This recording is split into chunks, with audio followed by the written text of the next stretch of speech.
Everyone, welcome back to my channel के guidance में। तो फाइनली आप जो एक नया धमाके लेके इस वीडियो में जो बात कर रहे हो क्लास 10 का जो साइंस का जो पिछले वर्षों से जितने भी क्वेश्चंस 10 सालों से पूछा गया है साइंस का, मैं एक सीरीज लेके आया हूँ। इसमें मैं पूरा ए टू जेड जितने साइंस के इंपॉर्टेंट क्वेश्चंस है मैं उसको पूरा डिक्लेयर करूँगा और मैं एक एक के साथ में आपको सोल्यूशन प्रोवाइड कराऊंगा। इससे पहले अगर आप चैनल को सब्सक्राइब नहीं किए हैं तो चैनल को सब्सक्राइब कर ले, बेल आइकन को प्रेस कर ले जिससे video notification back to back मिल सके। और साथ ही साथ ये वीडियो आपको 1 से 1.5 घंटे का होने वाला है, तो प्लीज़ इस वीडियो को पैशंस के साथ ज़रूर देखिए, प्रॉपर बने रहना। और इसी तरीके से मैं एक सीरीज़ चलाया हूँ, तो मैंने मैथ का ऑलरेडी मैंने अपलोड कर दिया है, ठीक है। तो ये 1 घंटे का समथिंग है, तो इससे आपको ये देखने को मिलेगा कि आपको कम कम समय में ज़्यादा तैयारी करने को आपको बेनिफिट मिल सकता है, ठीक है। तो इस वीडियो से कम आपको इस बोर्ड एग्जाम में क्लास साइंस की बात करते हैं, ठीक है। तो आपको 30 नंबर जो होता है प्रैक्टिकल होता है, बचे 70 नंबर इसमें समथिंग आपको 50 नंबर तो आ ही जाएंगे इस वीडियो अगर आप पैशंस के साथ एक ही क्वेश्चंस करते हैं। इसमें इंक्लूडेड क्या क्या है, इसमें फिजिक्स का न्यूमेरिकल भी है, इसके साथ में कॉन्सेप्ट भी है, और साथ ही साथ इसका जो केमिस्ट्री का है, केमिस्ट्री का पोर्शन में ऑब्जेक्टिव क्वेश्चन दिया गया है, साथ ही साथ सब्जेक्टिव क्वेश्चन भी इसमें दिया गया है। और इसके साथ साथ आपको बायोलॉजी की बात करते हैं यानी कि जीव विज्ञान की बात करते हैं तो वो भी इंक्लूडेड है, ठीक है। तो उसका भी ऑब्जेक्टिव क्वेश्चन देखने को मिलेगा, साथ साथ सब्जेक्टिव क्वेश्चन देखने को मिलेगा। तो एक एक क्वेश्चन करें और साथ ही साथ इस वीडियो को प्रॉपर बने रहना, अंत तक जरूर देखना। और ये वीडियो को अगर आपको अच्छा लगा हो, अगर रिस्पॉन्स अच्छा रहेगा तो मैं इसका नेक्स्ट सीरीज भी लेके आऊँगा, वो सोशल साइंस का रहने वाला है। तो आप लोग कमेंट करके जरूर बताएं। टॉपिक्स की बात करने वाला तो इस वीडियो में बताने वाला हूँ क्लास 10 के जो साइंस के इंपॉर्टेंट क्वेश्चंस में लेकर आए। तो प्लीज़ अगर आप नए हो तो चैनल को सब्सक्राइब करें, बेल आइकन को प्रेस करें जिससे video notification back to back मिल सके। एक्चुअली मैं इस वीडियो में बात करने वाला जो 10 MCQs क्वेश्चन आते हैं कुछ इसका न्यूमेरिकल भी लेके आया हूँ, ठीक है।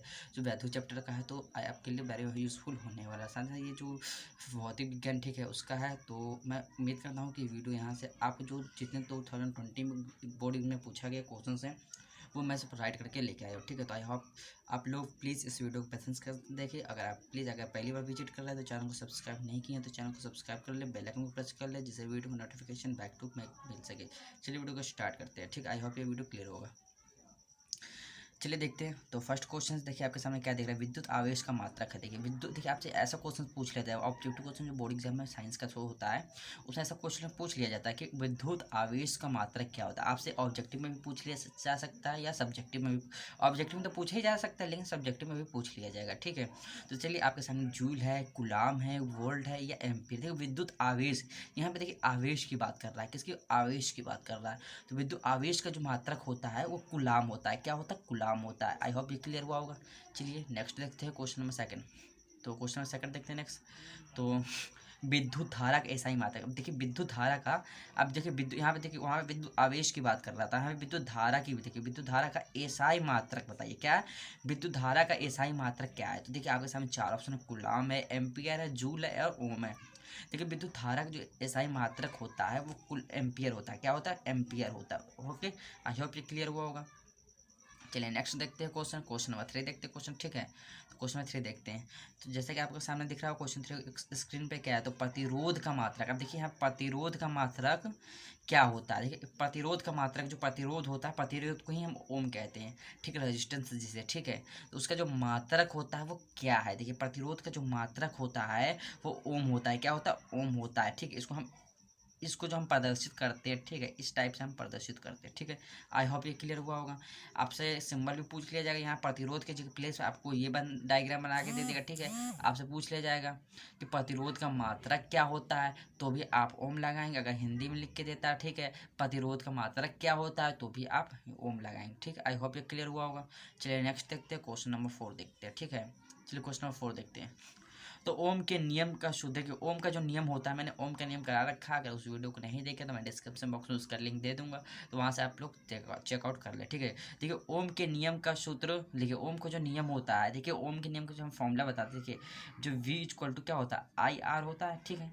IR होता है ओम के नियम के अनुसार। तो इसमें कुछ पूछ रहा है ओम के नियम का फॉर्मूला कौन सा। देखिए आई इजक्वल टू, देखिए आई इजक्वल टू IR, ये तो गलत है, ठीक है। नेक्स्ट देखते हैं सेकंड, तो R इजक्वल टू BI, ये भी गलत है, ठीक है। लेकिन थर्ड देखिए B इक्वल टू IR होता है। क्या होता है, B इक्वल टू IR। तो ये इज द राइट ऑप्शन, ठीक है। Third is the right option. I hope ये क्लियर हुआ फोर्थ का। चलिए नेक्स्ट देखते हैं क्वेश्चन नंबर 5, ठीक है। क्वेश्चन नंबर 5 देखते हैं। चलिए क्वेश्चन नंबर 5 देखते हैं। तो क्या है, एक अश्व शक्ति बराबर होता है। देखिए एक अश्व शक्ति यानी कि 1 हॉर्स पावर इक्वल टू होता है क्या, ठीक है। एक अश्व शक्ति जो बराबर होता है वो 746 वाट के इक्वल होता है। क्या होता है, 746 वाट के इक्वल होता है। आई होप ये क्लियर हुआ होगा। चलिए नेक्स्ट देखते हैं। तो क्वेश्चंस देखिए, अब ये देखिए मैं ये क्वेश्चंस मैं करा रहा हूँ ना जिस सब्जेक्टिव, देखिए मैं इसमें ऑब्जेक्टिव की भी बात कर रहा हूँ, साथ में साथ सब्जेक्टिव क्वेश्चंस है उसकी भी बात कर रहा हूँ। देखिए ये जो क्वेश्चन है ये क्वेश्चन प्लीज़ तैयार करके आप लोग चले जाए, क्योंकि मुझे उम्मीद है कि 2020 में आया क्वेश्चन 101% आने की संभावना है 2021 बोर्ड एग्जाम, ठीक है। आई होप ये क्लियर हुआ। तो क्या है, इस क्वेश्चन को लर्न करते हैं और करने की कोशिश करते हैं, ठीक है। तो देखते हैं क्या है। तो क्या है, तो एक प्रोटॉन, देखिए एक प्रोटॉन पर विद्युत आवेश की कितनी मात्रा है। जो प्रोटॉन पे ना विद्युत आवेश की कितनी मात्रा होती है, जो प्रोटॉन पे होती है विद्युत आवेश की 1.6 × 10⁻⁻19 कूलाम की इक्वल होता है, ठीक है। आई होप ये क्लियर हुआ। आप इसे याद कर ले जरूर, क्योंकि क्वेश्चन 101% आने की संभावना बोर्ड एग्जाम है, ठीक है। आई होप ये क्लियर होगा। चलिए नेक्स्ट देखते हैं क्वेश्चन नंबर 7, ठीक है। चलिए क्वेश्चन नंबर 7 देखते हैं। तो क्वेश्चन नंबर 7 की ओर देखते हैं। चलिए क्वेश्चन नंबर 7, ठीक है। आई होप ये क्लियर होगा। चलिए क्वेश्चन नंबर 7 क्या है, विद्युत चालक। देखिए विद्युत का चालक एवं अचालक, ठीक है। अब चालक अचालक पदार्थों के दो दो उदाहरण लिखिए, ठीक है। दो दो उदाहरण लिखिए। अब पहले मैं आपको बताने की कोशिश करूँ जो विद्युत का चालक और कुछ अचालक मतलब ये होता क्या है, दोनों डिफरेंस क्या है, ठीक है। तभी तो ये पूछा गया क्वेश्चन साहब से। देखिए विद्युत का चालक वे होते हैं जो ऊष्मा का चालक होता है, जिनमें मुक्त इलेक्ट्रॉन होते हैं, ठीक है, जिसके कारण विद्युत का आदान प्रदान हो सकता है, उसे हम विद्युत का चालक कहते हैं। आई होप ये क्लियर हुआ होगा। और जो विद्युत का अचालक है उसे कहते हैं जो ऊष्मा का कुचालक होता है, ठीक। उसमें जो मैं देखिए जो विद्युत का कुचालक होता है उसमें ऊष्मा का आदान प्रदान जो या विद्युत का उसमें मुक्त इलेक्ट्रॉन जो होता है उसमें नहीं पाई जाती है, ठीक है। मुक्त इलेक्ट्रॉन की जो कंडीशंस होती है जो अचालक में नहीं पाई जाती, इसके कारण वो कुचालक अवस्था में होता है और उसमें विद्युत यानी ऊष्मा का सुचालक कुचालक होता है, ठीक है। और उसमें जो है ऊष्मा स्थानांतरित नहीं होता है। तो आई होप ये क्लियर होगा। जैसे कि आपसे एग्जाम डिफिनेशन से पूछ लिया जाएगा तो हमने जो अभी बोला आपको डिफिनेशन लिख सकते हैं। अगर आपको अगर पूछ लिया एग्जाम्पल दीजिए, जो विद्युत के जो चालक होता है वो लोहा होता है, चांदी होता है, ठीक है। जितने जिसमें जिसमें ट्रांसफर कर सकता है एनर्जी, ठीक है, वो जितने होते हैं पदार्थ होते हैं, इंस्ट्रूमेंट होते हैं, ऑब्जेक्ट होते हैं, वो सब कैसे होते हैं, वो चालक होते हैं, ठीक है। आई होप क्लियर होगा। अब अचालक की तरफ देखते हैं। जो अचालक क्या होता है, अचालक जो रबर होता है जिसमें देखिए जिसमें विद्युत हमें ट्रांसफर ना कर सके, ठीक है। रबर हो गया, प्लास्टिक हो गया, सूखी जो लकड़ी होती है उसमें वो भी विद्युत का क्या होता है, अचालक होता है। अगर आप कच्ची लकड़ी लेंगे वो विद्युत का सुचालक हो जाएगा, तो वो चालक पदार्थ में आ जाएगा। लेकिन अगर सूखी लकड़ी है तो एक कुचालक यानी कि एक अचालक के फॉर्म में वो काम करेगा, ठीक है। यह भी क्लियर होगा। विद्युत का चालक कौन सा होता है, विद्युत का सुचालक क्या होता है, दोनों में डिफरेंस आपको पता चल गया, ठीक है। तो मैं उम्मीद करता हूँ आप लोग अच्छे ये कमेंट करके हमें ये बता कि ऊष्मा का सबसे अच्छा चालक क्या है, ठीक है। आप लोग जो विद्युत का सबसे अच्छा चालक क्या है, तो मैं आपको 4 ऑप्शन दे देता हूँ। क्या है, लोहा है, चांदी है, या रबर है, या प्लास्टिक है। आप इन चारों ऑप्शन में से हमें कमेंट करके एक बार जरूर बता, ठीक है। तो आई होप। चलिए नेक्स्ट देखते हैं क्वेश्चन। तो चलिए नेक्स्ट क्वेश्चन देखते हैं। क्वेश्चन नंबर 8 देखिए किसी धातु, देखिए किसी धायित्व चालक के, देखिए किसी धायित्व चालक के प्रतिरोध पर ताप का, देखिए किसी धातु के चालक पर प्रतिरोध का जो परिताप पर क्या परिवर्तन का प्रभाव पड़ता है, ये आपको पूछ रहा है, ठीक है। क्वेश्चन से पूछा गया एग्जाम में, ठीक है। तो प्लीज़ इस क्वेश्चन को तैयार करें। मैं इस वीडियो में वही क्वेश्चन मैंने लिख के लाया जो एग्जाम में पूछा जा चुका है, ठीक है। तो मैं उम्मीद करता हूँ ये सब क्वेश्चंस पूछने जाने की संभावना है। प्लीज़ अगर आप लोग अगर पहली बार देख रहे हैं तो स्क्रीनशॉट ले ले, ऐसे लिखने की कोशिश कर, ठीक है, क्योंकि यही क्वेश्चंस डिक्टो आपको बोर्ड एग्जाम में देखने को मिल सकता है, ठीक है। चलिए देखते हैं। तो किसी भी धायित्व चालक जो होता है उसके ताप पर बढ़ाने पर, देखिए उसका ताप बढ़ाने पर उसका प्रतिरोध क्या होता है, प्रतिरोध भी इंक्रीज हो जाती है, ठीक है, इंक्रीज हो जाती है। किसी भी धातु की उसके प्रतिरोध पे ताप का परिवर्तन होता है तो उसमें क्या प्रभाव पड़ता है, तो उसमें उसकी प्रतिरोध जो होता है वो बढ़ जाता है। क्या होता है, प्रतिरोध जो होता है बढ़ जाता है। प्रतिरोध क्या है, वो रेजिस्टेंस जिसे ओम कहते हैं आप, ठीक है। आई होप ये क्लियर हुआ होगा। चलिए नेक्स्ट देखते हैं। अब देखिए नेक्स्ट क्वेश्चन जो आते हैं आप ये देखिए यहाँ पे 3 क्वेश्चन जो न्यूमेरिकल का है, ठीक है। तो इसे आप लोग देखें कैसे, ठीक है, न्यूमेरिकल किया जाता है। मैंने अब देखिए इसमें जो मैंने ये 3 न्यूमेरिकल लिखे जो आपको समांतर क्रम और श्रेणी क्रम अगर पढ़ रखे हैं तभी आप ये क्वेश्चंस कर सकते हैं। वरना मैं अगर आपको देखिए देखिए अब ना आपको एक कल वीडियो अपलोड मिल जाएगा प्लेटफॉर्म में। तो समांतर क्रम और श्रेणी क्रम में जो डिफरेंस है, कैसे संयोजन किया जाता है, उसका फॉर्मूला, तो उस वीडियो को अभी तक नहीं देखे हैं तो प्लीज़ चेकआउट कर ले, प्ले लिस्ट में उसका वीडियो है, ठीक है। तो उस वीडियो को देखने के बाद इस वीडियो को देखिए, क्योंकि उसमें न्यूमेरिकल मैंने समझाने की कोशिश किया कि फॉर्मूला डेरिवेशन मैंने किया है, ठीक है। उस फॉर्मूला आया कहाँ, श्रेणी क्रम का और समांतर क्रम का, ठीक है। चलिए कोशिश करते हैं इस क्वेश्चन को करने की, ठीक है। चलिए नेक्स्ट देखते हैं फर्स्ट क्वेश्चन यानी सेकंड क्वेश्चन 9 नंबर, ठीक है। तो तीन चालक, देखिए तीन चालक से जिसके प्रतिरोध क्रमशः 7, 5 तथा 13 ओम है, ठीक है। तीन चालक है जो प्रतिरोध है जो 5 ओम का, 7 ओम का और 13 ओम का है, ठीक है। जो श्रेणी क्रम है, किसे श्रेणी क्रम में जोड़े गए हैं, ठीक, जो श्रेणी क्रम में जोड़े गए हैं, तो इसके तुल्य प्रतिरोध, अब देखिए इसके तुल्य प्रतिरोध, देखिए तुल्य प्रतिरोध ज्ञात करें। देखिए तुल्य प्रतिरोध यानी कि आर बताइए, ठीक है। अब देखिए जिसका फॉर्मूला एक होता है श्रेणी क्रम का, देखिए श्रेणी क्रम एक फॉर्मूला होता है, ठीक है। श्रेणी क्रम का एक फॉर्मूला होता है, ठीक है। फॉर्मूला क्या होता है, R1 प्लस का R2 प्लस का R3, ठीक है। ठीक, ये फॉर्मूला एक होता है श्रेणी क्रम का, ठीक है। आई होप ये क्लियर होगा। चलिए देखते हैं जो फॉर्मूला, देखिए कुल प्रतिरोध पूछ रहा है ना, तुल्य प्रतिरोध, तो ठीक है। तो R is equal to R dash, इसको ले लीजिए, आर डैश इजक्वल टू, ठीक है। तो कितने कितना ओम दिया है, तो 7 ओम का, ठीक है। 7 ओम का दिया है, 5 ओम का दिया है, ठीक है, 13 ओम का दिया है। आई होप ये क्लियर होगा, ठीक है। अब इसको ऐड कर दीजिए, आर डैश इक्वल टू क्या होगा, ठीक है 7, ठीक है। 13 और 7 20 और 5 कितना 25, ठीक है। आई होप ये क्लियर होगा। तो ये कितने होंगे 25 ओम का, ठीक है। 25 ओम का जो तुल्य प्रतिरोध होगा इस क्वेश्चन का, ठीक। आई होप ये क्लियर हुआ होगा, ठीक है। चलिए नेक्स्ट क्वेश्चन देखते हैं, क्वेश्चन नंबर 10 देखते हैं, ठीक है। क्वेश्चन नंबर 10 करते हैं। आज ये क्वेश्चन नंबर 10 करते हैं, तो क्या है, दो तार के, देखिए दो तार जिनके प्रतिरोध 4 ओम है, देखिए दो तार है कोई जिनके प्रतिरोध जो है 4 ओम है, 2 ओम के हैं, श्रेणी क्रम में एक बैटरी के साथ जुड़े हुए, ठीक है। तो देखिए आप 2 ओम के, पहले जैसे जैसे बोला क्वेश्चन मैं उसका डायग्राम पहले बना लेता हूँ, ठीक है। 2 ओम के प्रतिरोध, ठीक है, ठीक है। 4 ओम का, देखिए ये 4 ओम का, ठीक है। ये 2 ओम का है, ठीक, एक बैटरी के साथ जुड़ा हुआ है। बैटरी के साथ ये माइनस, ये प्लस होता है, ठीक है। इधर धारा बह रही है, ठीक है, इधर धारा बह रही है। आई होप ये क्लियर हुआ होगा, ठीक है। और नेक्स्ट देखते हैं आगे, तो क्या कह रहा है। अब देखिए 4 ओम और 2 ओम के बैटरी जो है, देखिए श्रेणी क्रम में जुड़े, देखिए यहाँ पे देखिए श्रेणी क्रम में एक बैटरी के साथ जुड़ा है, देखिए श्रेणी क्रम में एक बैटरी के साथ जुड़ा हुआ है। तो उसमें 2 एम्पियर की धारा बह रही है, देखिए 2 एम्पियर की धारा, आई जो है इसमें 2 एम्पियर की धारा बह रही है, ठीक है। आई इक्वल टू 2, ठीक है, 2 एम्पियर की धारा बह रही है। तो कह रहा है कि दूसरे तार के जो प्रतिरोध होगा उसमें धारा का मान क्या होगा। देखिए जो श्रेणी क्रम में आप लोग कॉन्सेप्ट पढ़ रखे हैं, जो श्रेणी क्रम में विद्युत धारा जो होता है सारे प्रतिरोध में इक्वल होता है। तो जो सेकंड का यानी कि दूसरे तार का जो प्रतिरोध होगा, दूसरे तार का, देखिए दूसरे तार का जो धारा होगा, ठीक है, धारा जो होगा वो 2 एम्पियर ही होगा, ठीक है। आई होप ये क्लियर हुआ होगा, 2 एम्पियर ही होगा, ठीक है, 2 एम्पियर ही होगा। आई होप ये क्लियर हुआ होगा। तो उस वीडियो को नहीं देखे हैं जिन स्टूडेंट ने, उसे एक बार चेकआउट जरूर कर ले, क्योंकि वही कॉन्सेप्ट लग रहा है सारे, ठीक है। मैंने समझाने की कोशिश भी किया है, तो भी अगर आप लोगों को समझ में तो कोई बात नहीं, अगर नहीं आया तो उस वीडियो के बाद जरूर चेकआउट कर ले, दोबारा इस वीडियो को बैक करके आप चेकआउट कर ले, ठीक है। चलिए नेक्स्ट देखते हैं क्वेश्चन, तो नेक्स्ट क्वेश्चन देखते हैं, ठीक है। तो 5 ओम तथा 10 ओम के, देखिए 5 ओम तथा 10 ओम के प्रतिरोधों को समांतर क्रम में, देखिए समांतर क्रम में जोड़ा गया है, तो इस संयोजन का तुल्य प्रतिरोध बताइए। अब देखिए 5 ओम 10 ओम, देखिए 5 ओम और 10 ओम के जो प्रतिरोध जो है उसको समांतर क्रम में जोड़े गए हैं, किसमें, समांतर क्रम में, पैरेलल में, ठीक है। चलिए समांतर क्रम में जोड़ने की कोशिश करते हैं, ठीक है।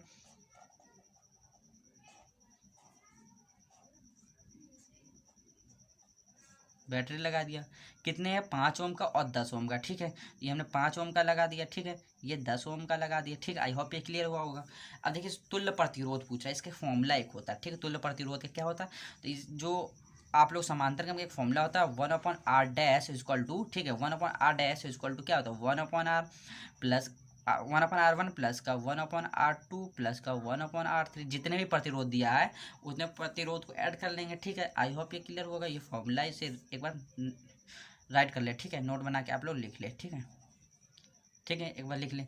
चलिए देखते हैं, देखिए 1/5, यहाँ पे मैं कोशिश कर रहा हूँ सोल्यूशन करूँ, 1/5, ठीक है, 1/10, जब एलसीएम लेंगे तो यहाँ पे आपको 10 आ जाएगा, ठीक है।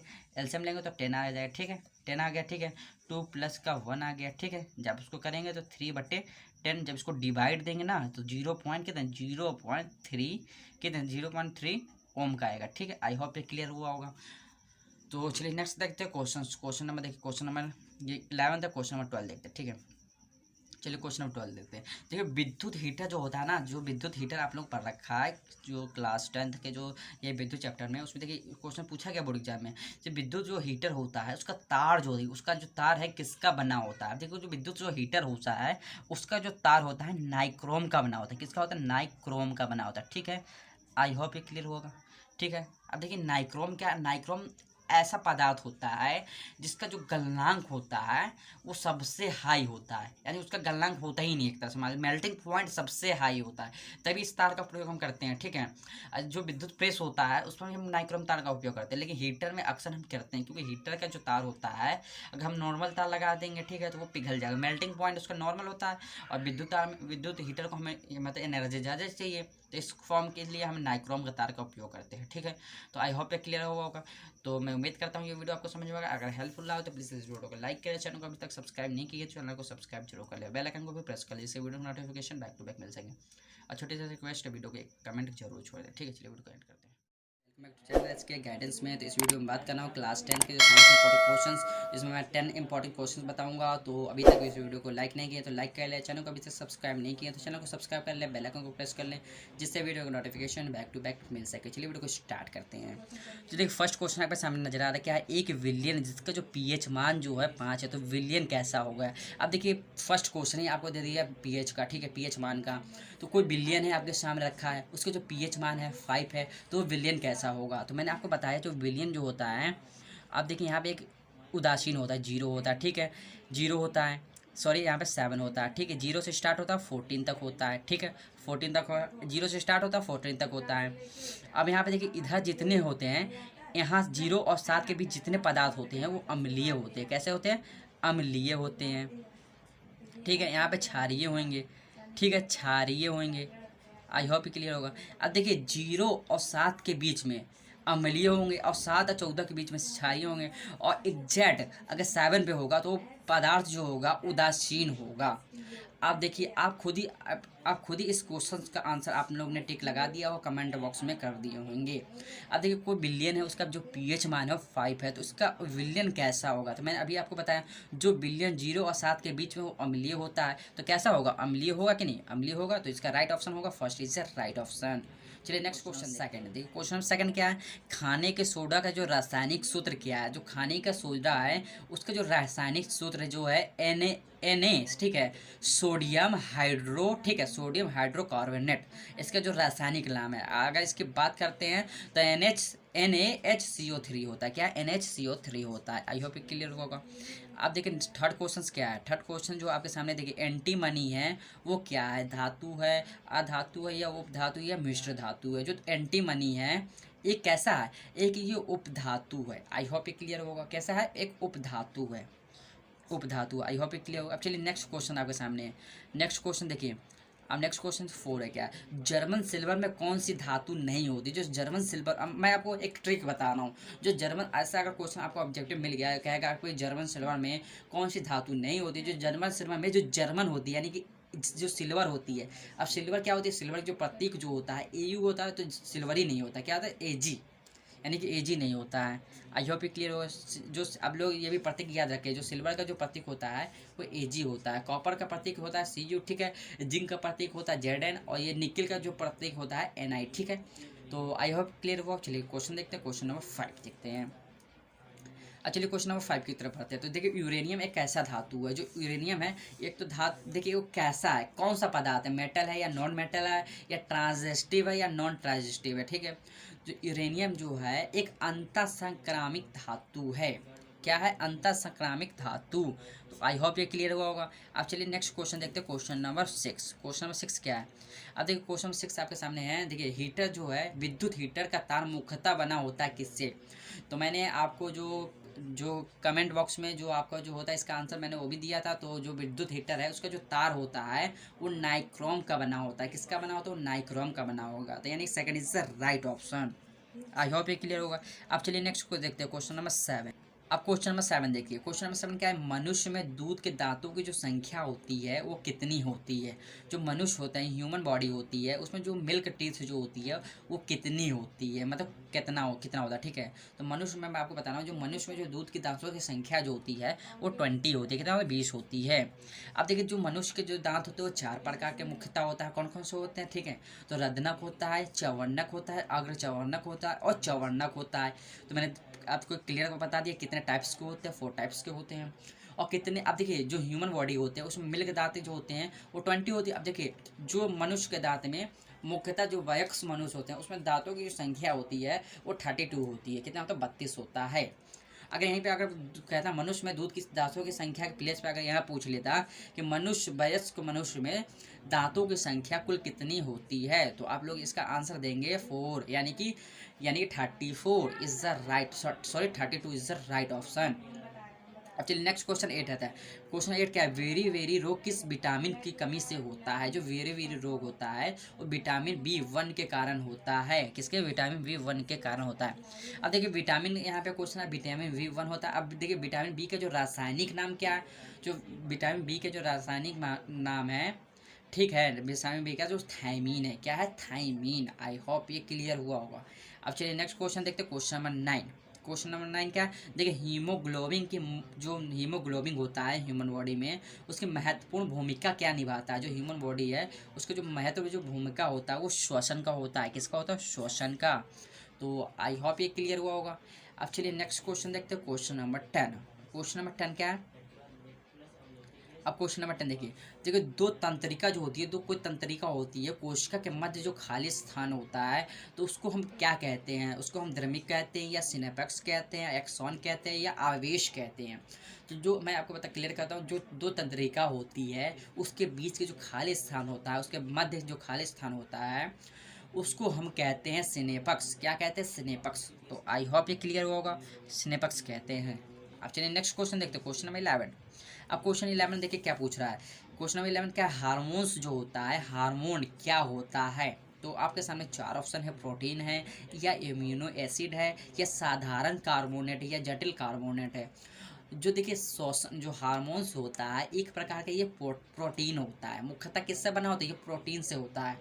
आपसे ये पूछ ले, जो हार्मोन होता है मुख्यतः किससे बना होता है? ये एक तरह का से प्रोटीन का भाग होता है हार्मोन्स। तो आई होप ये क्लियर होगा। जिसका जो ऑप्शन होगा 11 का first is the right option. ठीक है, तो नेक्स्ट क्वेश्चन देखते हैं, क्वेश्चन नंबर 12। क्वेश्चन नंबर 12 क्या कहता है? अब देखिए, क्वेश्चन नंबर 12 क्या है? मादा जो लिंग हार्मोन्स कहलाते हैं, जो मादा लिंग हार्मोन्स जो होता है वो क्या कहलाता है? तो आपके सामने 4 ऑप्शन है। तो एस्ट्रोजन होता है, या इंसुलिन होता है। ठीक है, या एस्ट्रोजन होता है, या इंसुलिन होता है, या आपके सामने एस्ट्रो जो होता है, या नन ऑफ दिस, यानी कि इनमें से कोई नहीं। जो मदर लिंग हार्मोन्स जो होता है वो होता है एस्ट्रोजन। क्या होता है? एस्ट्रोजन। ठीक है, आई होप ये क्लियर होगा। अब चलिए नेक्स्ट क्वेश्चन देखते हैं, क्वेश्चन नंबर 13। अब क्वेश्चन नंबर 13 क्या है आपके सामने?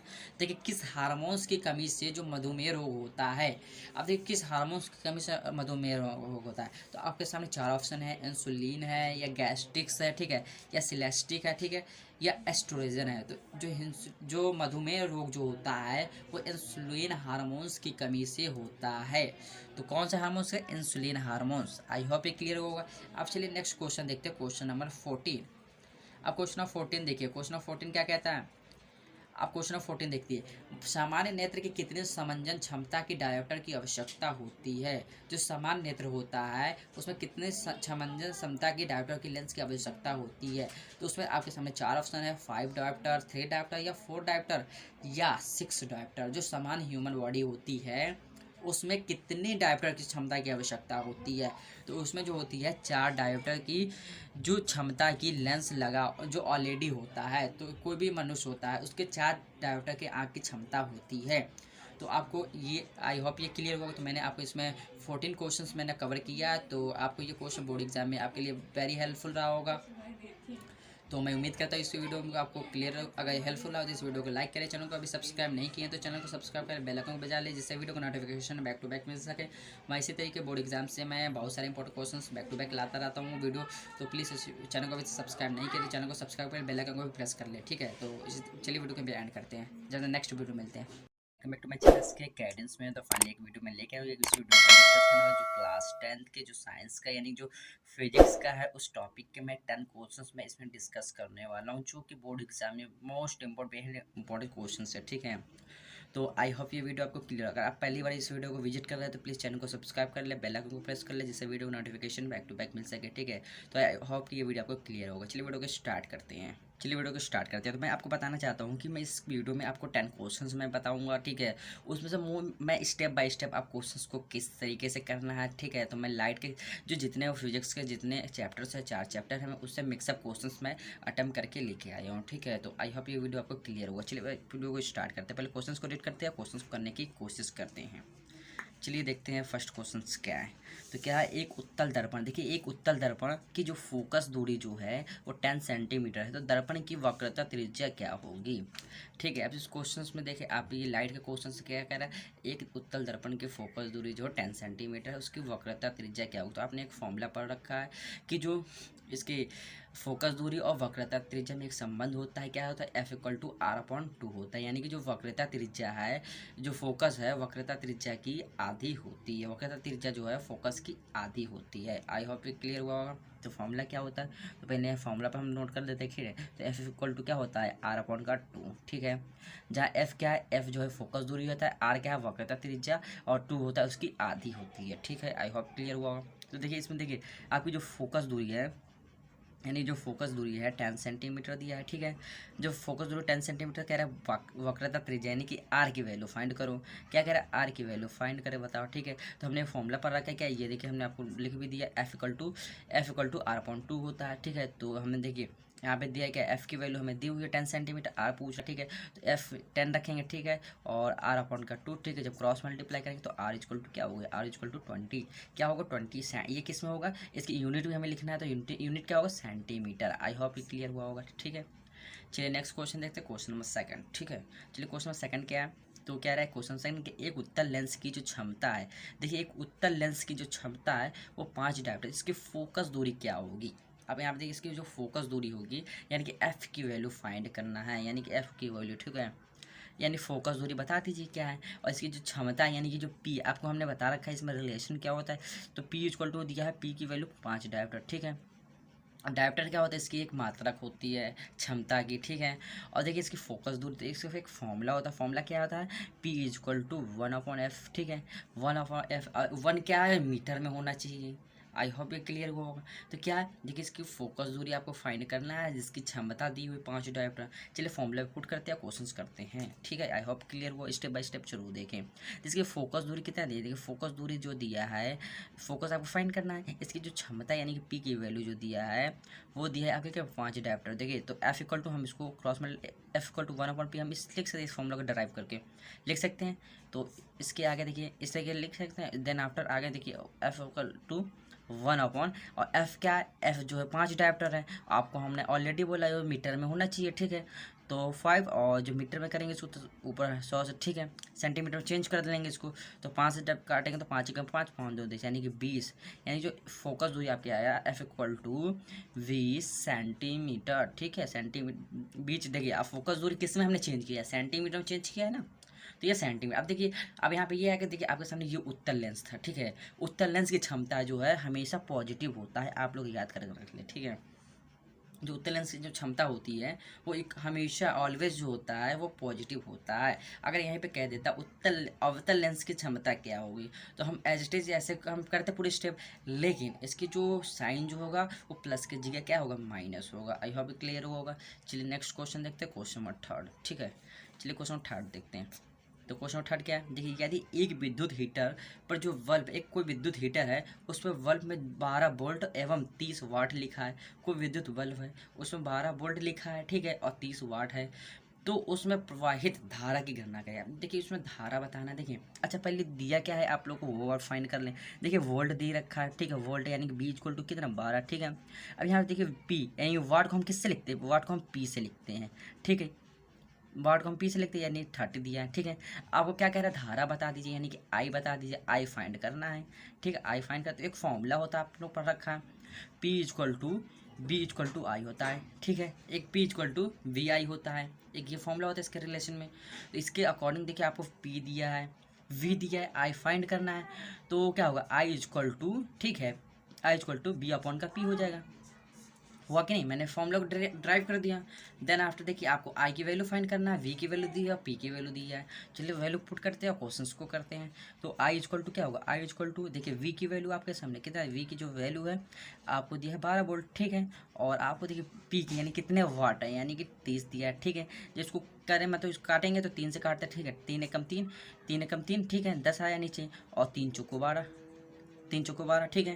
जब इसको हम डिवाइड देंगे तो आई इक्वल टू क्या है, आई इक्वल टू 0.4, ठीक है, 0.4। और देखिए इसकी जो मात्रक होती है यानी विद्युत धारा की जो मात्रक होती है ऑलवेज हम एम्पियर में लिखते हैं, किसमें, एम्पियर में। आई होप ये क्लियर हुआ होगा, ठीक है। तो मैं स्टेप बाय स्टेप करने की कोशिश कर रहा हूँ, समझाने की कोशिश कर रहा हूँ, एक्सप्लेन करने की, ठीक है। तो स्टेप बाय स्टेप जरूर विजिट करें। अब चलिए नेक्स्ट क्वेश्चन आता है, क्वेश्चन नंबर 4 आता है, देखते हैं क्वेश्चन नंबर 4 करने की कोशिश करते हैं, ठीक है। अब देखिए क्वेश्चन नंबर 4 क्या है। देखिए किसी विद्युत बल्ब है, उसमें अनुमतांक जो है मतलब उसकी जो करने की कार्य करने की जो क्षमता क्या दिया है, देखिए 220 वोल्ट दिया है, यानी वोल्ट, ठीक है, 220 वोल्ट दिया है। और 100 वाट यानी कि पी की जो वैल्यू है 100 दिया है, ठीक है। आई होप क्लियर होगा। पहले क्वेश्चंस करें, उसको एनालिसिस करें, यानी समझने की कोशिश करें क्वेश्चंस को किस तरीके से होगा, ठीक है। देन आफ्टर क्या, जब इसमें 110, देखिए जब इसमें 110 वोल्ट पर प्रचलित करते हैं, इसमें जब 110 वोल्ट पर प्रचलित करते हैं तब इसके द्वारा उपभोक्त शक्ति यानी कि पी की वैल्यू फाइंड करना है। अब देखिए इसमें दिया क्या है वो पहले हम लिख लेते हैं। देखिए वी की जो वैल्यू दिया है आपके 220 वोल्ट, ठीक है। पी की जो वैल्यू दिया है 100 वाट दिया है। आई होप क्लियर हुआ होगा। अब कह रहा है कितने पे, इन दोनों को देखिए कितने पे, जब जब कितने पे, जब 210 वोल्ट पर प्रचलित करते हैं, कितने पे, जब 210 पे, यानी कि वी की जो वैल्यू है वो 210 पे जब प्रचलित करते हैं, ठीक है। तो इसमें उपभोग शक्ति यानी कि पी की वैल्यू बताओ, इसमें उपभोग शक्ति यानी कि पी की वैल्यू बता दो, ये फाइंड करना है। अब देखिए इस क्वेश्चन को करने के लिए, इस क्वेश्चन को करने के लिए एक फॉर्मूला होता है। फॉर्मूला क्या होता है मैंने आप लोग भी पढ़ रखे हैं, लेकिन मैं आपको डायरेक्ट फॉर्मूला बता रहा हूँ, ठीक है, न कि उसको मैं ड्राइव कर रहा हूँ। तो फॉर्मूला एक होता है P equal to V square upon R के इक्वल होता है, ठीक है।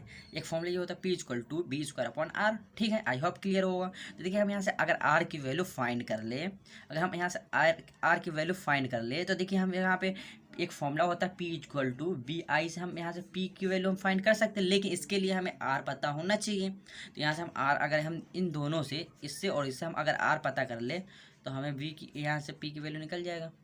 तो चलिए पी की वैल्यू निकालते हैं। तो फॉर्मूला क्या, आर देखिए, तो आर इक्वल टू क्या होगा, बी स्क्वायर अपॉन का पी हो जाएगा, होगा कि नहीं। देन आफ्टर देन स्टेप जो नेक्स्ट स्टेप आ जाता है, यानी कि आर इक्वल टू वी की वैल्यू क्या है, वी की वैल्यू 220 वोल्ट है, ठीक है। तो इसको स्क्वायर हम डबल 2 बार लिख सकते हैं, इसको 220 गुणे 220, ठीक है, लिख सकते हैं इस तरीके से। और अपॉन में पी कितना है, पी जो है 100 वाट दिया है, 100, ठीक है। 0 से 0 हमने इसको काट दिया, ठीक है, काट दिया, ठीक है। जब इसको मल्टीप्लाई करेंगे, यानी जब इसको मल्टीप्लाई करेंगे तो 848 के इक्वल होगा। अब देखिए 848 यानी कि ये देखो, यानी 4, देखिए 4, ठीक है, 484 के इक्वल होगा, 484 के इक्वल होगा। आई होप क्लियर हुआ होगा, ठीक है, 484 के इक्वल होगा। अब देखिए जो हमेशा ऑलवेज जो होता है आर यानी कि प्रतिरोध, इसका मात्रक क्या होता है, इसका मात्रक जो होता है ओम होता है। आई होप क्लियर हुआ होगा। अब देखिए आपको यहाँ पे देखिए आर की वैल्यू मिल गई, ठीक है। यहाँ पे आपको देखिए देखिए यहाँ पे देखिए वी दिया है, यानी कि 110 वोल्ट पे आपको शक्ति बताना है, यानी कि डब्लू बताना है, ठीक है, यानी पी की वैल्यू फाइंड करना है। आई होप क्लियर हुआ होगा।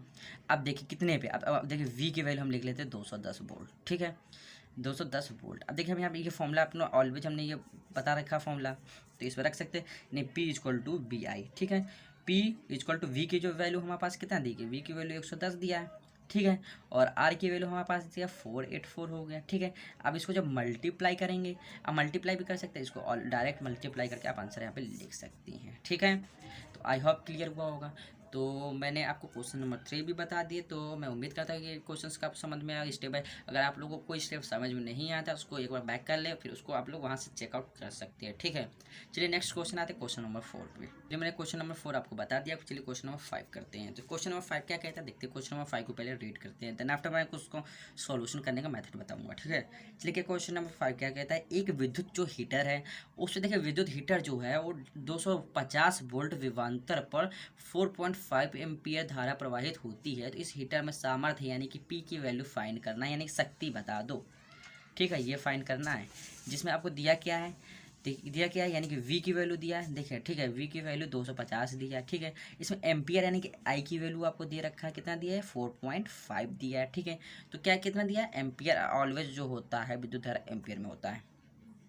तो P की वैल्यू फाइंड कर लें। तो मैंने अभी जस्ट 2 क्वेश्चंस मैंने यूज़ किया, वो फॉर्मूला क्या होता है, formula P equal to V I के इक्वल होता है, पी आई वी आई के इक्वल होता है। अब देखिए वी आई, देखिए आपके पास B की वैल्यू पता है, I की वैल्यू पता है, तो यहाँ से P ज्ञात कर सकते हैं तो ईजिली। तो क्या P इक्वल टू V की वैल्यू हमें 250 दिया है, ठीक, इंटू और 4.2 यानी कि जब पॉइंट हटाएंगे तो अपॉन में 10 आ जाएगा। ठीक है, अपॉन में 10, ठीक है, 0 से 0 कट गया। ठीक है, अब इसको जब मल्टीप्लाई करेंगे, ठीक, चलिए मैं मल्टीप्लाई आपको करके बता देता हूँ। ठीक है, 25, ठीक, आई होप क्लियर होगा। 5 25 के 5 2, 5 चौको 20, 2 22, ठीक है, और 5 दूनी 10 के 0 कैरी 1 और 4 दूनी 8 1 9। ठीक है, तो 5 2 9, ठीक है, 9 और 2 कितना होता है 11 होता है।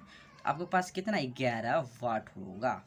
आई होप क्लियर होगा। ठीक है, ये भी क्वेश्चन आपको क्लियर हुआ होगा। तो स्टेप बाय स्टेप आप करने का मेथड देखिए किस तरीके से करना है आपको क्वेश्चन। ठीक है, चलिए नेक्स्ट क्वेश्चन आता है, क्वेश्चन नंबर 6। क्वेश्चन नंबर 6 क्या है, चलिए क्वेश्चन नंबर 6 में आपको बात करता हूँ। क्वेश्चन नंबर 6 क्या है, दिए गए परिपथ में 1.5 एम्पियर की धारा प्रवाहित होती है तो निम्न को ज्ञात करें। आप देखिए इस क्वेश्चन को करने के लिए देखिए आप सीरीज यानी कि आपने समांतर श्रेणी, ठीक है, और समांतर श्रेणी, ठीक है, और श्रेणी क्रम समांतर क्रम आप अगर पढ़ रखे तो इस क्वेश्चन को इजीली कर सकते हैं। देन आफ्टर करने की कोशिश करते हैं। ठीक है, तो क्या कह रहा है, फर्स्ट कंडीशन क्या दिया है, देखो फर्स्ट कंडीशन क्या है, प्रतिरोध है, यानी कि जो प्रतिरोध ये जो है इसमें आर की वैल्यू फाइंड करना है, इस आर की वैल्यू फाइंड करना है। ठीक, आप देखिए इस क्वेश्चन को करने के लिए आपका लॉजिक इसमें लगता है। लॉजिक क्या लगता है कि देखिए आपको, आपने पढ़ा कि जो समान, अभी देखिए कौन सा क्रम है, आपको देखने से पता कर चल रहा है कि श्रेणी क्रम है। ठीक है, अब देखिए श्रेणी क्रम में जो होता है हमेशा जो होता है विभवांतर जो होता है वो श्रेणी क्रम में इक्वल होता है। ठीक है, इक्वल होता है। तो देखिए अगर मान लीजिए जो विभवांतर 3 ओम में आएगा वही विभवांतर इसमें आर में आएगा, वही विभवांतर 4 ओम में आएगा। ठीक है, तो ये सीरीज चलता है क्योंकि श्रेणी क्रम में विभवांतर जो होता है वो समान होता है, विभवांतर जो होता है वो इक्वल होता है। तो यहाँ से अगर हम विभवांतर फाइंड कर ले तो हम यहाँ से इजीली आर हम पता कर लेंगे क्योंकि हमारे पास एम्पियर की वैल्यू दी है, आई की वैल्यू दी है। चलिए तो करने की कोशिश करते हैं। ठीक है, तो फर्स्ट कंडीशन यहाँ पे हेडिंग लगा लेंगे, फर्स्ट कंडीशन। ठीक है, आर प्रतिरोध के लिए, प्रतिरोध, ठीक है, प्रतिरोध आर के लिए, प्रतिरोध आर के लिए। आई होप क्लियर हुआ। चलिए प्रतिरोध आर निकालने के लिए आपको ये देखिए श्रेणी क्रम में दिया है, तो देखिए श्रेणी क्रम में दिया है तो आप इसको ऐड कर सकते हैं, ऐड श्रेणी क्रम में दे सकते। तो देखिए आपको 3 ओम और 4 ओम कितने 7 ओम हो गए। अब देखिए आर इक्वल टू आपको दिया है 7 ओम। ठीक है, आई होप क्लियर हुआ होगा। आई की वैल्यू आपको फाइंड, आई की वैल्यू जो आपके पास दिया हुआ है कितना 1.5 एम्पियर। ठीक है, यहाँ से वी की अगर वैल्यू फाइंड कर लें तो हम इसकी जो ये है आर, हम इसकी वैल्यू निकाल सकते हैं। चलिए पहले हम यहाँ से फॉर्मूला होता है कि आपने ओम के नियम के अनुसार जो एक फॉर्मूला होता है V equal to I R होता है, ये फॉर्मूला पढ़ रखें। तो यहाँ से देखिए अगर वी तो हमें फाइंड ही करना है तो 1.5 इंटू 7 लगा सकते हैं। तो वी इक्वल टू अगर अपॉन में आ गया तो 7 5 कितना होता है 15 7 105 होता है, यानी कि 0.5। ठीक है, वोल्ट आ गया। अब देखिए यहाँ पे आपको V की वैल्यू मिल गया। अब V की वैल्यू मालूम है, I की वैल्यू क्या होती है, I की वैल्यू दिया है आपके पास, I की वैल्यू क्या है 1.5 दिया है। ठीक है, एम्पियर में दिया है। I hope clear. आपको आर की वैल्यू, अब देखिए ओम के नियम के अनुसार फिर से इस फॉर्मूले से जो फॉर्मूला है इससे फिर इसको यूज़ करना है। तो यूज़ कैसे करना है देखिए, अब इसको बताइए यूज़ कैसे करना है।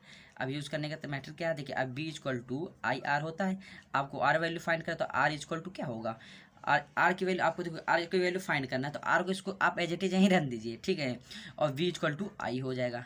ठीक है, बी इक्वल टू आई हो गया।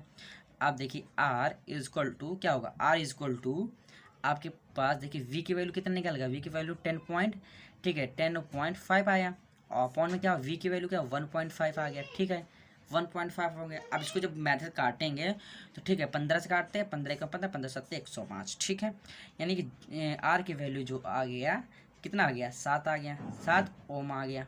ठीक है, आई होप क्लियर हुआ। अब देखिए फर्स्ट कंडीशन मैंने आपको बता दिया 7 ओम आ गया। ठीक है, अब चलिए नेक्स्ट कंडीशन क्या है, नेक्स्ट कंडीशन क्या है, ए और वे के बीच विभवांतर बताइए। अब देखिए ए और बी के बीच विभवांतर हमने ऑलरेडी हमने निकाल लिया। क्या होता है विभवांतर जो है, देखिए विभवांतर ए और बी के बीच, देखिए इसके, अब देखिए इसमें आइए, अब देखिए इसके और इसके बीच जो विभवांतर है, अब देखिए विभवांतर जो होता है श्रेणी क्रम में ऑलवेज इक्वल होता है हर पॉइंट पे, ठीक है। चाहे चाहे आप इस पॉइंट पे निकालना चाहे, चाहे इस पॉइंट पे निकालना चाहे, चाहे इस पॉइंट पे निकालना चाहे, क्योंकि विभवांतर ऑलवेज इक्वल होता है। ये बात आपको क्लियर है, ठीक है। तो इस जो विभवांतर की बात करते हैं, तो विभवांतर जो आया v इक्वल टू, अब कितना आया था 10 पॉइंट, ठीक है 5, ठीक, इतना आ गया सेकंड वाले क्वेश्चन यानी ऑप्शंस के लिए। आई होप क्लियर हुआ। चलिए नेक्स्ट क्वेश्चन आते हैं, क्वेश्चन नंबर 7। क्वेश्चन नंबर 6 मैंने बताया ना, तो क्वेश्चन नंबर 7 पे अब क्वेश्चन नंबर 7 देखते हैं। क्वेश्चन नंबर 7 क्या कह रहा है, यानी कि जो क्वेश्चन नंबर 7 है, दो प्रतिरोध जो है वो दो प्रतिरोध के मान क्रमशः जो है 6 ओम और 3 ओम है, तो इनके बीच जो संयोजन बनने वाले अधिकतम व न्यूनतम प्रतिरोध की गणना करें। आप देखिए क्या कह रहा है, अधिकतम, अधिकतम का मतलब क्या है, ज़्यादा से ज़्यादा। न्यूनतम क्या है, मतलब कम से कम प्रतिरोध की गणना बताओ, जो कि 6 ओम और 3 ओम के प्रतिरोध में संयोजित होता है। आई होप ये क्लियर हुआ होगा। तो देखते हैं। अब देखिए अधिकतम प्रतिरोध के लिए हम ऑलवेज, अगर अधिकतम प्रतिरोध जहाँ भी बोलेगा तो उसको हम श्रेणी क्रम में जोड़ेंगे, अगर न्यूनतम बोलेगा तो उसको हम समांतर क्रम में फाइंड करेंगे, ठीक है। देखिए अधिकतम प्रतिरोध बोल रहा है तो आर इक्वल टू आपने फॉर्मूला पढ़ रखा है श्रेणी क्रम R1 प्लस का R2 प्लस का R3, ठीक है, एंड सो एंड कहाँ तक, इनफाइनाइट तक। आपने ये फॉर्मूला पढ़ रखा है श्रेणी क्रम का। समांतर क्रम में जस्ट इसका मतलब अपोजिट होता है, ठीक है, 1/R1 प्लस का 1/R2 प्लस का 1/R3, कहाँ तक, इन्फानाइट तक। ये सीरीज चलता रहता है, ठीक है, कहाँ तक, इन्फानाइट तक। आई होप ये क्लियर है। तो क्या कह रहा है, अधिकतम प्रतिरोध। अब देखिए अधिकतम प्रतिरोध जो है कोई दो श्रेणी क्रम में जुड़ा है, ठीक है, दो कोई श्रेणी क्रम में जुड़ा, इसका मान लेते ए पॉइंट है, इसको मान लेते बी पॉइंट है। आई होप क्लियर हुआ। तो यहाँ देखिए 6 ओम का प्रतिरोध है यहाँ पे कोई, ठीक है, यहाँ 3 ओम का प्रतिरोध है। आई होप इतना क्लियर है। इसको अधिकतम प्रतिरोध करना अधिकतम प्रतिरोध मतलब श्रेणी क्रम में बताओ, ठीक है।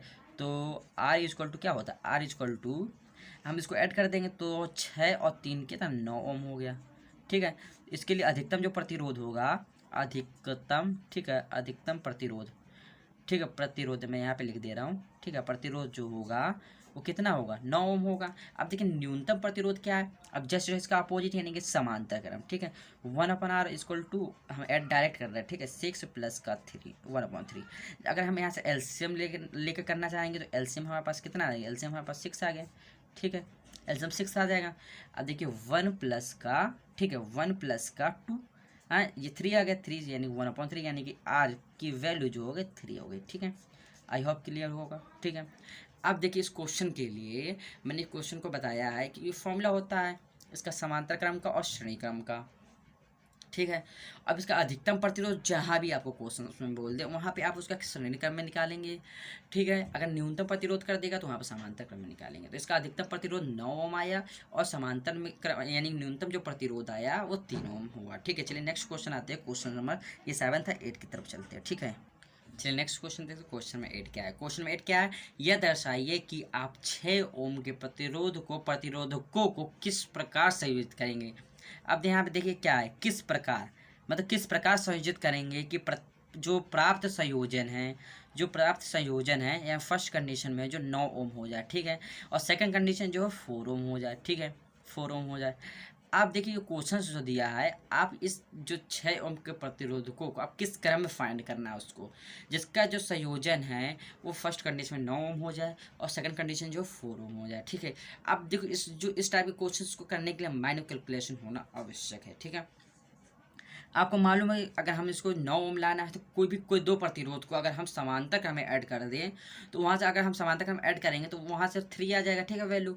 अगर हम उसको अगर 3 आ जाएगा तो उसको फिर हम 2 को समांतर क्रम में फाइंड करेंगे और 1 को श्रेणी क्रम में अगर जोड़ दें तो उसका जो रिजल्टेड आएगा क्या होगा, रिजल्टेड 9 ओम आ जाएगा। आई होप क्लियर हुआ। ये सब क्वेश्चन लॉजिक वाले होते हैं, क्या होते हैं, लॉजिक वाले।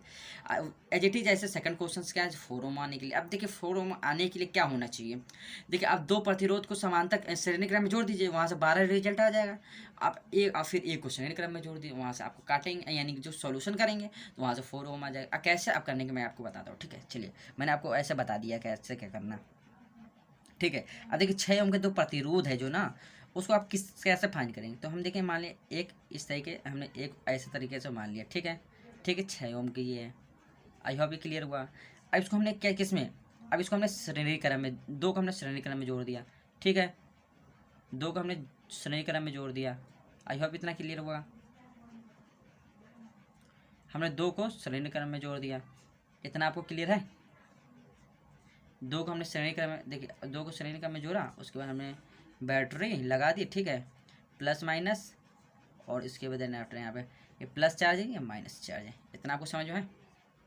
ये प्लस चार्ज है, ये माइनस चार्ज है। अब देखिए ये 6 ओम का है, ये भी 6 ओम का, ठीक है, ये भी 6 ओम का, इतना आपको क्लियर है, क्लियर है। चलिए आगे करते हैं।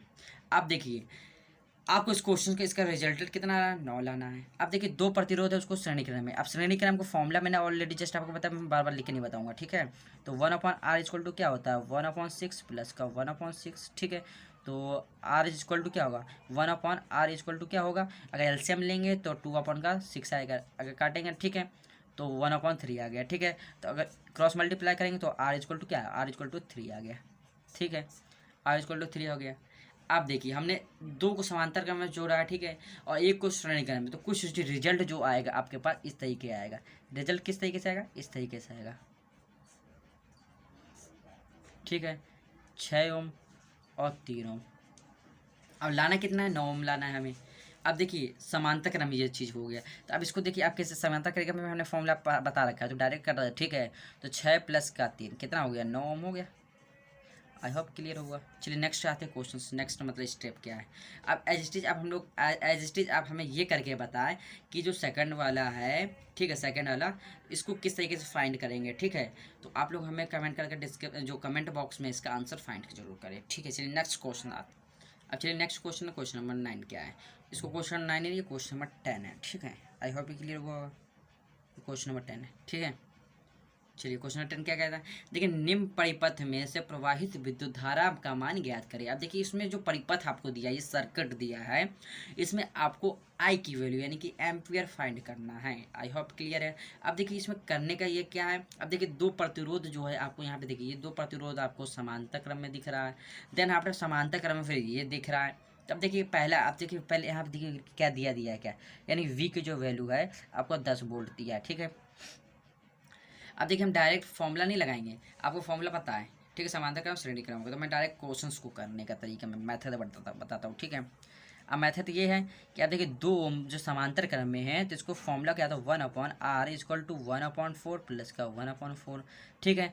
देन आफ्टर यहाँ से अगर 1/r क्या होगा 2, एलसीएम बेस से आधार जुड़ जाए, ठीक है, बेस में ऊपर से जुड़ जाएगा, तो 2/4 यानी काटेंगे तो 1/2 हो गया, ठीक है। क्रॉस मल्टीप्लाई करेंगे तो क्या होगा, r = 2 हो गया।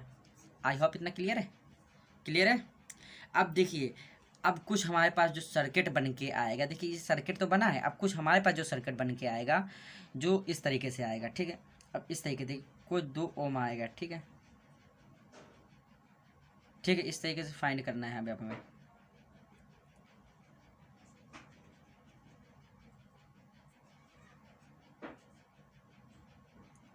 माइनस चार्ज है, ये प्लस चार्ज, ये 2 ओम है, ये भी 2 ओम है, ठीक है। आई होप क्लियर है, इतना क्लियर है। अब देखिए ये भी, अब देखिए मैंने इसको ऑलरेडी समांतर क्रम से निकाल के फिर समांतर क्रम में ये चीज़ आ गया।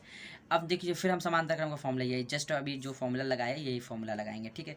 तो 1/r = 1/2 प्लस का 1/2, जब ऊपर एड नीचे वे से ऊपर जुड़ जाए 1/2 यानी 2 से कोट, यानी कि r = 1 आ गया, ठीक है। अब देखिए यहाँ से r की जो वैल्यू आपके पास आया 1 आया, यानी कि 1 ओम आया, ठीक है। v की वैल्यू दिया है 10, ठीक है। अब देखिए यहाँ से i की वैल्यू फाइंड करते हैं, यानी कि ओम के नियम के अनुसार, ओम के नियम के अनुसार फॉर्मूला क्या होता है, फॉर्मूला क्या होता है, v = IR होता है कि नहीं, ये चीज़ होता है, आपने पढ़ रखा है, ठीक है। अगर नहीं भी पढ़ रखा तो आप मेरे वीडियो को चेकआउट कर सकते हो, वहाँ से चेक कर देख सकते हो, मैंने उसको एक्सप्लेन करके मैं उसका सॉल्यूशन भी प्रोवाइड किया है, कैसे क्या करना है।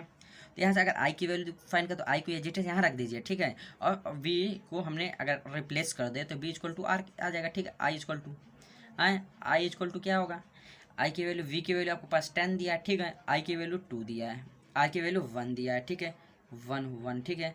तो अगर हम इसको काटेंगे, ठीक है, तो I = 10, ठीक है, एम्पियर। आई होप क्लियर है। तो मैं उम्मीद करता हूँ ये वीडियो आपको समझ में आए, ये भी क्वेश्चन स्टेप बाय स्टेप आपको समझ आए। अगर कहीं भी आपको अगर डाउट हो रहा हो तो उसको आप लोग कमेंट करें, मैं वहाँ से आपको सोल्यूशन प्रोवाइड करा दूंगा, ठीक है। तो मैं उम्मीद करता हूँ ये वीडियो आपको समझ में आया, क्लियर हुआ, ठीक है। अगर ये वीडियो आपके लिए हेल्पफुल रहा तो प्लीज़ लोग लाइक कर ले, चैनल को अभी सब्सक्राइब नहीं किया तो चैनल को सब्सक्राइब कर ले, बेल आइकन को प्रेस कर ले, जिससे वीडियो का नोटिफिकेशन बैक टू बैक मिल सके।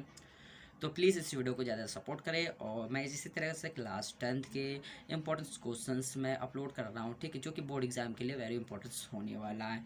तो मैं उम्मीद करता हूँ कि आपको अगर मेरे वीडियो से अगर आप स्टडी कर रहे होंगे तो आपको जो बोर्ड एग्जाम में जो है 90+ नंबर मार्क्स को देखने को मिलेगा, ठीक है, 90+ आपको देखने को मिल सकता है। तो आप लोग ये कॉन्फिडेंस रख के जाए, ठीक है, क्योंकि मैं जितना भी तैयारी कर रहा हूँ वो परफेक्ट है, ठीक है, इतना इससे बाहर नहीं जाना है। क्योंकि आपको ऑलरेडी जो है सब जो आपको रिलेटेड पार्ट यानी कि जो सब्जेक्ट जो है कि 30% आपको कम हो चुके हैं सारे सब्जेक्ट में जो चैप्टर्स है, ठीक है। तो मैं उससे ही मैं वीडियो बना रहा हूँ जो कि मोस्ट इंपॉर्टेंट जो बोर्ड एग्जाम में आए होंगे। जो मैंने आपको जितने भी ये क्वेश्चन डिस्कस किया है ना, वो क्लास जो 10th के 2020 एग्जाम में जो 7 सेट तैयार होते हैं, मैंने उसे एनालिसिस करने के बाद जो क्वेश्चंस पे है उसको मैंने अटेम्प्ट करके ये क्वेश्चंस को लिख के मैं सॉल्यूशन प्रोवाइड किया है आपको। तो इतनी से मैंने आपको इतना मेहनत करके मैंने आपको वीडियो शूट करके मैं वीडियो अपलोड किया आपके लिए। तो छोटी सी रिक्वेस्ट, प्लीज़ चैनल को अभी तक सब्सक्राइब नहीं किए हैं तो चैनल को सब्सक्राइब जरूर कर ले, ठीक है। तो वीडियो को यहाँ पे आपको मैं चैनल के गाइडेंस में, तो इस वीडियो में आज मैं कुछ इंपॉर्टेंट क्वेश्चंस मैं आपको लोग को बताने वाला हूँ। तो आप प्लीज़ अगर क्लास 10th के स्टूडेंट हैं तो आपके लिए वेरी इंपॉर्टेंस होने वाला है ये वीडियो। बिल्कुल मैं ऐसे ईजिली मैं मक्खन की तरह एक चीज़ मैं बताने वाला हूँ, क्वेश्चन A to Z जितने क्वेश्चन है बोर्ड एग्जाम में कैसा क्वेश्चन आने वाला है और कौन कौन से क्वेश्चन किस टाइप के क्वेश्चन पूछे जाएंगे। और मैक्सिमम आपके पास जो है मैक्सिमम 20 दिन का समय है, क्योंकि आप आज 27 तारीख हो गया है तो आपके समय मैक्सिमम 24 अप्रैल से आपका एग्जाम होने वाला है। तो प्लीज़ आप पैसेंस के साथ इस वीडियो को जरूर देते कि क्योंकि मैं क्लास 10th के जो इंपॉर्टेंट क्वेश्चंस का मैं बैक टू बैक जो सीरीज स्टार्ट किया तो उसको मैं उसी का ये सिर्फ पार्ट है, ठीक है। तो आई होप ये वीडियो आपको, उम्मीद है ये वीडियो आपको समझ में आया, ठीक है, क्लियर हुआ होगा। चलिए वीडियो को स्टार्ट करते हैं। अगर आप नए व्यूअर्स तो प्लीज़ चैनल को सब्सक्राइब कर ले, बेल आइकन को प्रेस कर ले, जिससे वीडियो का नोटिफिकेशन बैक टू बैक मिल सके, ठीक। चलिए वीडियो को स्टार्ट करते हैं। तो क्या है, तो केमिस्ट्री के इसमें मैं साइंस की बात करने वाला, ठीक है। तो क्या है, तो देखिए धातु की ऑक्साइड होती है। देखिए आपसे क्वेश्चन ये पूछ लिया जाएगा, जो सब्जेक्टिव क्वेश्चन में भी ये क्वेश्चन पूछ लिया जाएगा, ऑब्जेक्टिव में भी पूछ लेता है। क्या पूछ लेगा कि धातु की क्या है ऑक्साइड होती है, जो धातु की ऑक्साइड होती है वो कैसी होती है। तो आपका जो आंसर होगा क्या होगा, धातु की ऑक्साइड हमेशा कैसी होती है, हमेशा क्षारीय होती है। आंख बंद करके आप क्या लगाएंगे, क्षारीय होती है, ठीक है। अब देखिए क्षारीय होती धातु की ऑक्साइड, देखिए क्षारीय का मतलब क्या होता है, आपका क्वेश्चन तो यही रहा। आप क्लास 10 के सेकंड एक्सरसाइज केमिस्ट्री का है उसमें आप पढ़ चुके हैं, लेकिन मैं आपको बता रहा हूँ जो क्षारीय धातु अम्ल क्या होता है, क्षार क्या होता है, ठीक है। चलिए मैं समझाने की कोशिश कर रहा हूँ अम्ल और क्षार क्या होता है, ठीक है। अम्ल वे पदार्थ होते हैं जो उसकी देखिए अम्ल उसे कहते हैं जो 0 और 7 के बीच में होता है, इसके रेंज में होता है। वो इसके अंदर जितने भी पदार्थ होते हैं इसके रेंज में आने वाले वो सारे कैसे पदार्थ होंगे, अम्लीय पदार्थ होंगे, ठीक है। और नेक्स्ट जो होगा 6 मोर यानी कि जो मिड पॉइंट यानी मिड पॉइंट क्या 7 पे जो होंगे वो कैसा होगा, ये ना तो अम्लीय होगा ना तो क्षारीय होगा, कैसा होगा वो एक उदासीन होगा, ठीक है। और 7 से लेकर के 14 तक यानी 7 से लेकर 14 तक के इसके बीच में जो रेंज में आने वाले जितने धातु है, अधातु है या उपधातु है, तो उसकी जो वो कैसा होगा, एक क्षारीय होगा। अपना गुण कैसा प्रदर्शित करेगा, क्षारीय प्रदर्शित करेगा। तो आई होप ये क्लियर हुआ होगा, ठीक है। तो नेक्स्ट देखते हैं, आपसे ये भी क्वेश्चन यहाँ पे पूछ लिया जाएगा कि अधातु की ऑक्साइड कैसी होती है। देखिए अधातु की ऑक्साइड जो होती है हमेशा हमेशा अम्लीय होती है, कैसा होती है, अम्लीय होती है। और यहाँ पे धातु का ऑक्साइड पूछ लिया गया, तो धातु का ऑक्साइड कैसा होता है, धातु की जो ऑक्साइड होता है वो क्षारीय होती है। आई होप ये क्लियर होगा धातु अधातु में, ठीक है। चलिए नेक्स्ट देखते हैं क्वेश्चन, नेक्स्ट सेकंड देखते हैं क्या है, उपधातु किसे कहते हैं। अब देखिए आपसे क्वेश्चन ये पूछ लिया जाएगा बोर्ड एग्जाम में, उपधातु किसे कहते हैं, ठीक है। उपधातु किसे कहते हैं, किन्हीं 2 उपधातु के लिखिए, आप किन्हीं देखिए 2 उपधातु के नाम लिखना है। देखिए आपसे ये क्वेश्चन पूछ लेगा उपधातु किसे कहते हैं और किन्हीं 2 उपधातु के नाम लिखिए। देखिए मैं आपको तो बताने चाहिए वे धातु जिनमें धातु और अधातु, देखिए उपधातु हम उसे कहते हैं जिनमें धातु और अधातु के दोनों गुण पाए जाते हैं, उसे हम उपधातु कहते हैं, ठीक है। उपधातु इसके देखिए हम कुछ उदाहरण लिए हैं, क्या है उदाहरण, 2 उदाहरण उसने बोले, 2 उदाहरण मैंने लिया। तो देखिए एक आर्सेनियम है, क्या है आर्सेनिक, ठीक है, आर्सेनिक है। और सेकंड जो है एंटीमनी है, तो एंटीमनी, ठीक है, क्या एंटीमनी। तो आपके सामने 2 उदाहरण भी मैंने पेश किया, ठीक है। तो आई होप ये क्लियर हुआ होगा। उपधातु किसे कहते हैं उसके कुछ उदाहरण मैंने आपको बता दिया, ठीक है। तो आई होप ये क्लियर होगा, ठीक है। चलिए नेक्स्ट देखते हैं क्वेश्चन नंबर 3 क्या है। तो क्वेश्चन नंबर 3 देखते हैं, ठीक है। क्वेश्चन नंबर 3 देखते हैं क्या है। अब देखिए क्वेश्चन से भी पूछा गया ये देखिए जो क्वेश्चन 2020 में पूछा गया। तो प्लीज़ इस वीडियो इस अगर आप नया वीडियो अगर आप नए वीडियो विजिट कर रहे हैं इस वीडियो को, तो प्लीज़ इस अगर आप अभी तक नोट्स नहीं बना रहे हैं तो प्लीज़ नोट्स बना लें। अगर आप लोग पेन लेके नहीं बैठे हैं तो आप लोग स्क्रीनशॉट ले लें और इसको आप बैक टू बैक जैसे स्टेप बाय स्टेप आप क्वेश्चंस को करें, ठीक है। और उसके बाद आप लोग एग्जाम दे के आए तो मुझे अपना रिस्पांस बताएं मेरे वीडियो से कितना क्वेश्चंस आपको। मैं उम्मीद करता हूं कि आपको बोर्ड एग्जाम में 90+ % जो आपको देखने को मिल सकता है, ठीक है। तो आप लोग मेरे वीडियो को 20 दिन, मैं आपको ज़्यादा 1-2 साल नहीं बनने का कह रहा हूँ, सिर्फ 20 दिन मैं आपको कह रहा हूँ। मेरे वीडियो के साथ आप लग के जितने मैं बैक टू बैक क्लासेस ले रहा हूँ उसे आप अटेंड कीजिए और अपना रिस्पॉन्स अपना नोट्स बनाइए और उसे आप लोग देखिए। मेरे जो नोट्स जितने मैंने आप प्रोवाइड कर रहा हूँ उससे आपको एज इट इज़ क्वेश्चन देखने को बोर्ड एग्जाम में मिल सकता है, ठीक है। तो मैं उम्मीद करता हूँ ये आपको समझ में आए। चलिए नेक्स्ट देखते हैं। तो क्वेश्चन नंबर 3 क्या है। उभय धार्मिक, देखिए उभय जैसा कि आपको नाम से ही पता चल रहा होगा उभय धार्मिक ऑक्साइड किसे कहते हैं, ठीक है। तो उभय धार्मिक ऑक्साइड किसे, वो ऑक्साइड होती है जो अम्ल और क्षार दोनों अलग, देखिए वे पदार्थ होते हैं, देखिए उभय धार्मिक वे पदार्थ होते हैं जो अम्ल, ठीक है, अम्ल और क्षार से, देखिए क्षार से अलग अलग क्रिया करती है, अभिक्रिया करती है, ठीक है, अभिक्रिया कर लेती है, ठीक है, लेती है, उसे उभयधार्मिक ऑक्साइड कहते हैं। जो अम्लीय और क्षारीय दोनों से अपक्रिया करती है वैसे धातु को हम कैसे कहते हैं, उभयधार्मिक धातु कहते हैं, ठीक है। आई होप ये क्लियर हुआ होगा। चलिए नेक्स्ट देखते हैं, क्वेश्चन नंबर 4 देखते हैं। तो क्वेश्चन नंबर 4 देखते हैं। तो क्वेश्चन नंबर 4 देखते हैं, ठीक है। तो किन्हीं देखिए किन्हीं 2 अधातु के नाम लिखिए जिनमें चमक पाई जाती है। आपसे ये क्वेश्चन पूछ ले, देखिए ये क्वेश्चन पूछा गया है। आप लोग अगर एनसीईआरटी लर्न किए हैं तो उस एनसीईआरटी में भी लिखा हुआ है। देखिए आपसे ये क्वेश्चन पूछ लिया जाएगा कि ऐसे किन्हीं 2 अधातु के नाम बताइए जिसमें चमक पाई जाती है, ठीक है। तो पहला तो आपके सामने आयोडीन हो गया और नेक्स्ट जो आपके साथ पूछ लिया जाएगा ऐसा कौन सा अधातु और बताइए, तो आप बताएंगे ग्रेफाइट अधातु। देखिए अधातु को ऐसे अधातु जो विद्युत का क्या हो, विद्युत का ऋणात्मक हो, ठीक है, वो उसके अंदर इलेक्ट्रॉन ग्रहण करने की क्षमता होती है, उसमें भंगुरता पाई जाती है, ठीक है। वैसे तत्व को हम क्या कहेंगे, अधातु कहेंगे। अब देखिए इसमें आपसे ये क्वेश्चन है, मैंने अधातु को प्रॉपर्टी बता दिया और इसमें देखिए क्या कहेंगे आपसे, किन्हीं 2 अधातुओं के नाम लिखिए जिनमें चमक पाई जाती है, ठीक है। तो आपको पहला जो आंसर है आयोडीन है और ग्रेफाइट है, ठीक। आई होप ये क्लियर हुआ होगा। नेक्स्ट क्वेश्चन नंबर देखिए 5 देखते हैं। तो क्वेश्चन नंबर 5 देखिए, चलिए क्वेश्चन नंबर 5 देखते हैं, ठीक है, ओके। तो चलिए देखो क्वेश्चन नंबर 5 देखिए, जो सोडियम होता है ना, सोडियम, ठीक है, सोडियम को कैरोसिन के तेल में यानी मिट्टी के जो तेल होता है उसमें क्यों रखते हैं। अब क्यों का मतलब देखिए रीजन आपको पूछा है, क्यों क्यों रखते हैं, ये क्वेश्चन पूछा गया है एग्जाम में, ठीक है। तो आपको इससे अच्छे से नोट्स बना के लिखना है, ठीक है। आप लोग इससे लर्न कर ले, ठीक है। पहले नेक्स्ट मैंने आपको एक्सप्लेन करने की कोशिश कर रहा है, ठीक है। देखिए सोडियम जो है, सोडियम जो होता है और कैरोसिन के तेल में जो डुबो कर रखा जाता है, क्योंकि क्योंकि ये देखिए अत्यंत ये क्रियाशील होता है, ये क्रियाशील धातु है अत्यंत। इसमें सक्रियता श्रेणी आप लोग पढ़ रखे हैं क्लास 10th के 3rd चैप्टर में, धातु अधातु जो चैप्टर है उसमें क्रिया जो सक्रियता श्रेणी है उसमें आप लोग पढ़ रखे हैं। जिसमें सक्रियता श्रेणी में जो सोडियम होता है उसको फर्स्ट नंबर पे है, ठीक है। उसके बाद क्या है, पोटेशियम है, ठीक है, पोटेशियम है। उसके नीचे जितने होंगे धातु वो कम अभिक्रियाशील होते जाएंगे, लेकिन सबसे ज़्यादा अभिक्रियाशील धातु कौन सी है, तो वो सोडियम। सोडियम के बाद क्या है, पोटेशियम है, ठीक है। I hope it clear. और ये क्योंकि वायु के साथ यानी कि वायु में बहुत सारे गैसेज होते हैं, ऑक्सीजन होती है, नाइट्रोजन होती है, ठीक है, ऑक्सीजन, नाइट्रोजन, कार्बन डाइऑक्साइड, ये सारे मतलब गैसेस होती है, ठीक है। तो इसके साथ ये रिएक्ट कर लेती है और रिएक्ट करने में ये आग लग जाती है, ठीक है। तो इसलिए इसको मिट्टी यानी कैरोसिन के तेल में डुबो कर रखते हैं। आई होप ये क्लियर हुआ होगा आपको।